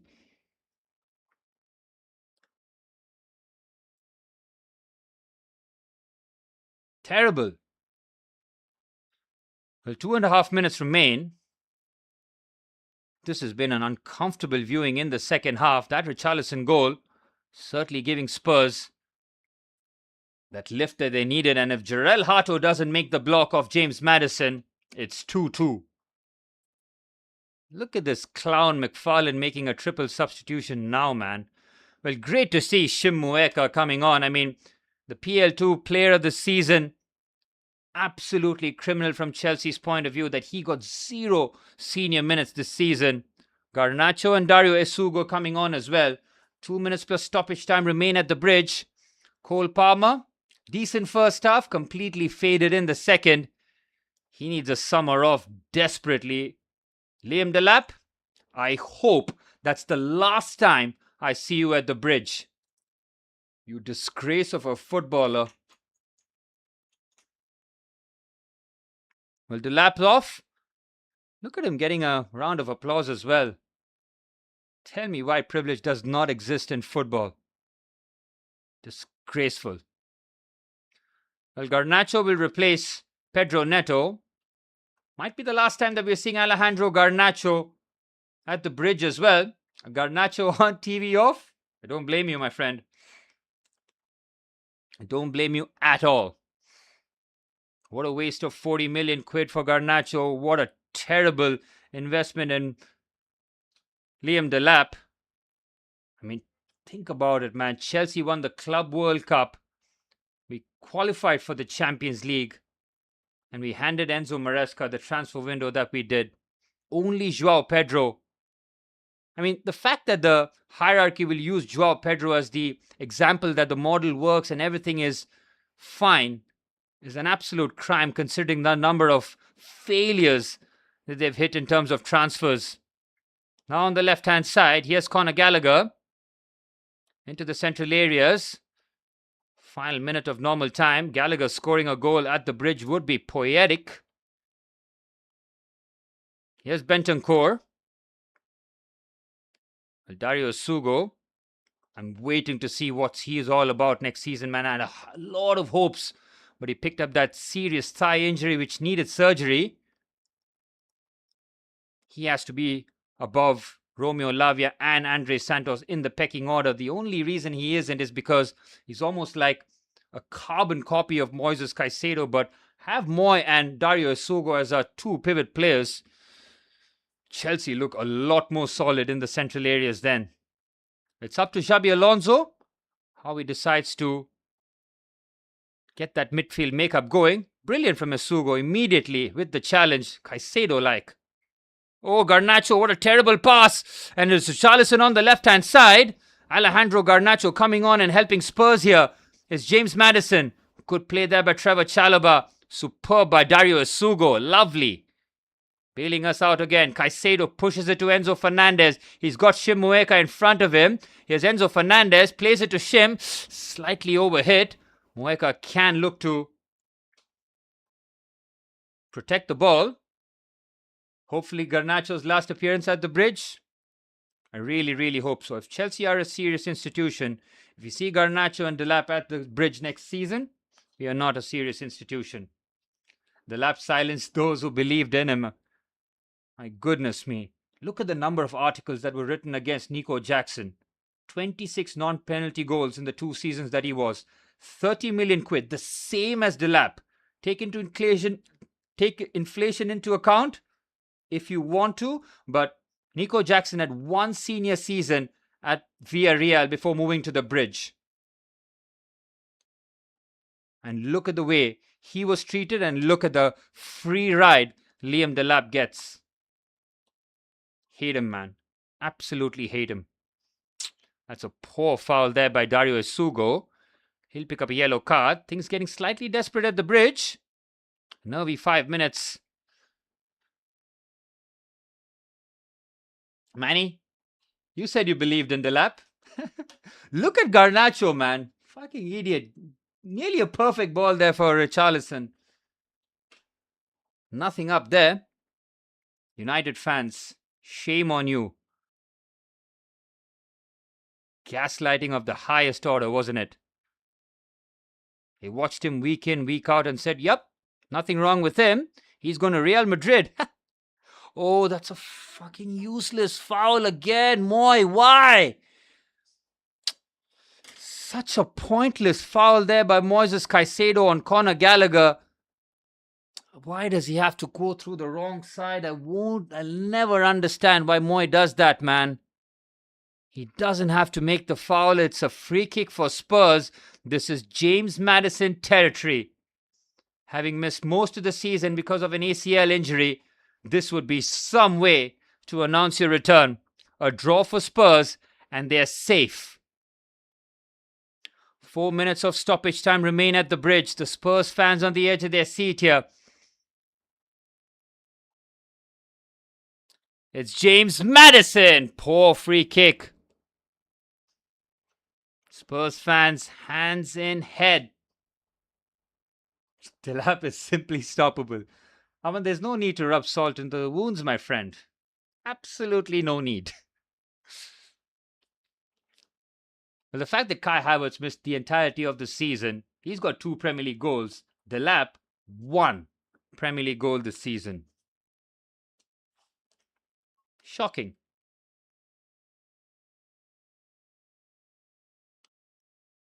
And Chelsea don't win the first or the second ball. They're caught napping again. The subs that Callum McFarlane made, oh my goodness me.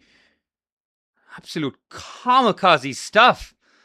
Chelsea holding on for dear life with nothing to play for. Spurs on it. They've got 3 minutes of stoppage time to rescue their Premier League status. Again, why did we bring on Mamadou Sarr? I do not understand. It's like trying to argue with a wall with some of the decisions that Chelsea have been making this season. Kevin Danso with the throw-in. Flat trajectory on it. Good header. Trevor Chalobah. Here's Danso again. Chelsea lose the ball again. Oh my goodness me. Here's Bentancur. Chelsea's back post defending non-existent again. But thankfully, Matthias Tell's header is well off target.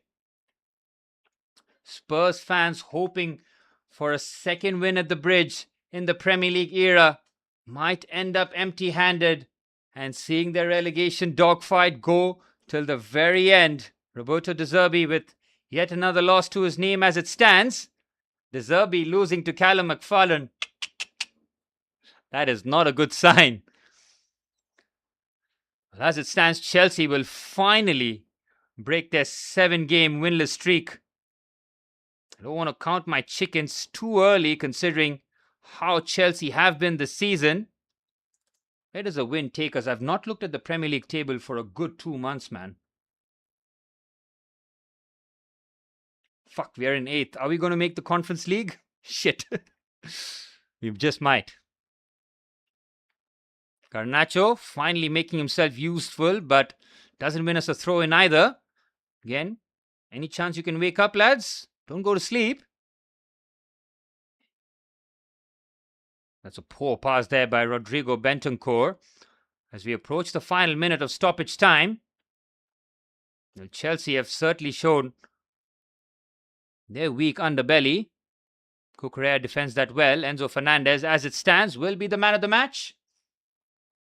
Well, Xabi Alonso will take over in July 1st, or June 1st rather. July 1st rather, sorry. I think that's the official date when they take over. But with the World Cup, there's no real pre-season for any manager this season, man. Not a good first season for him to settle in. Not many competitions can do his thing at his pace. I mean, exactly. If Chelsea qualify for the Conference League, we can use our B and C team. Not a problem, but absolutely, man. I mean, Xabi Alonso getting a free run in terms of getting tactics on the board. Absolutely critical. Oh, Chelsea wide open here on the right-hand side. Pedro Porro shifts it onto the right. Ball into the box. Straight into the hands of Sanchez. Poor there by Matthias Tell. He needed to make something happen there. We're into borrowed time of stoppage time. Chelsea, you're welcome, world. We're doing our part as it stands. Again, what is that for a ball there by Matthias Tell? He has to go for a cutback into the central areas. And the referee blows the full-time whistle at Stamford Bridge. Roberto De Zerbi's men in the final game of the season will have to have a relegation battle. They play Spurs at home while West Ham entertain Leeds United. Chelsea finally break their 7-game winless streak in the Premier League. Spurs once again leave Stamford Bridge empty-handed. And after a night where Arsenal won the Premier League, Spurs will go down to a relegation fight in the final game of the season. Full time at the Bridge. Chelsea 2, Spurs 1. Well, Enzo Fernandez in the first half scored a beautiful opener. Andre Santos added the second. Spurs, courtesy of Richarlison, pulled the goal back to give them a bit of hope. Jarell Hato making a terrific block. Chelsea trying their best to chuck it right towards the end, but somehow hold on for dear life to get the win. Chelsea in 8th, Spurs remain in 17th. Spurs and West Ham separated by 2 points. Spurs, all they need is a draw in the final game of the season and they'll be safe courtesy of their goal difference. But a loss and a West Ham win will mean that Spurs will get relegated in the same season that Arsenal have won the Premier League. Well, it has been a hectic stream from me.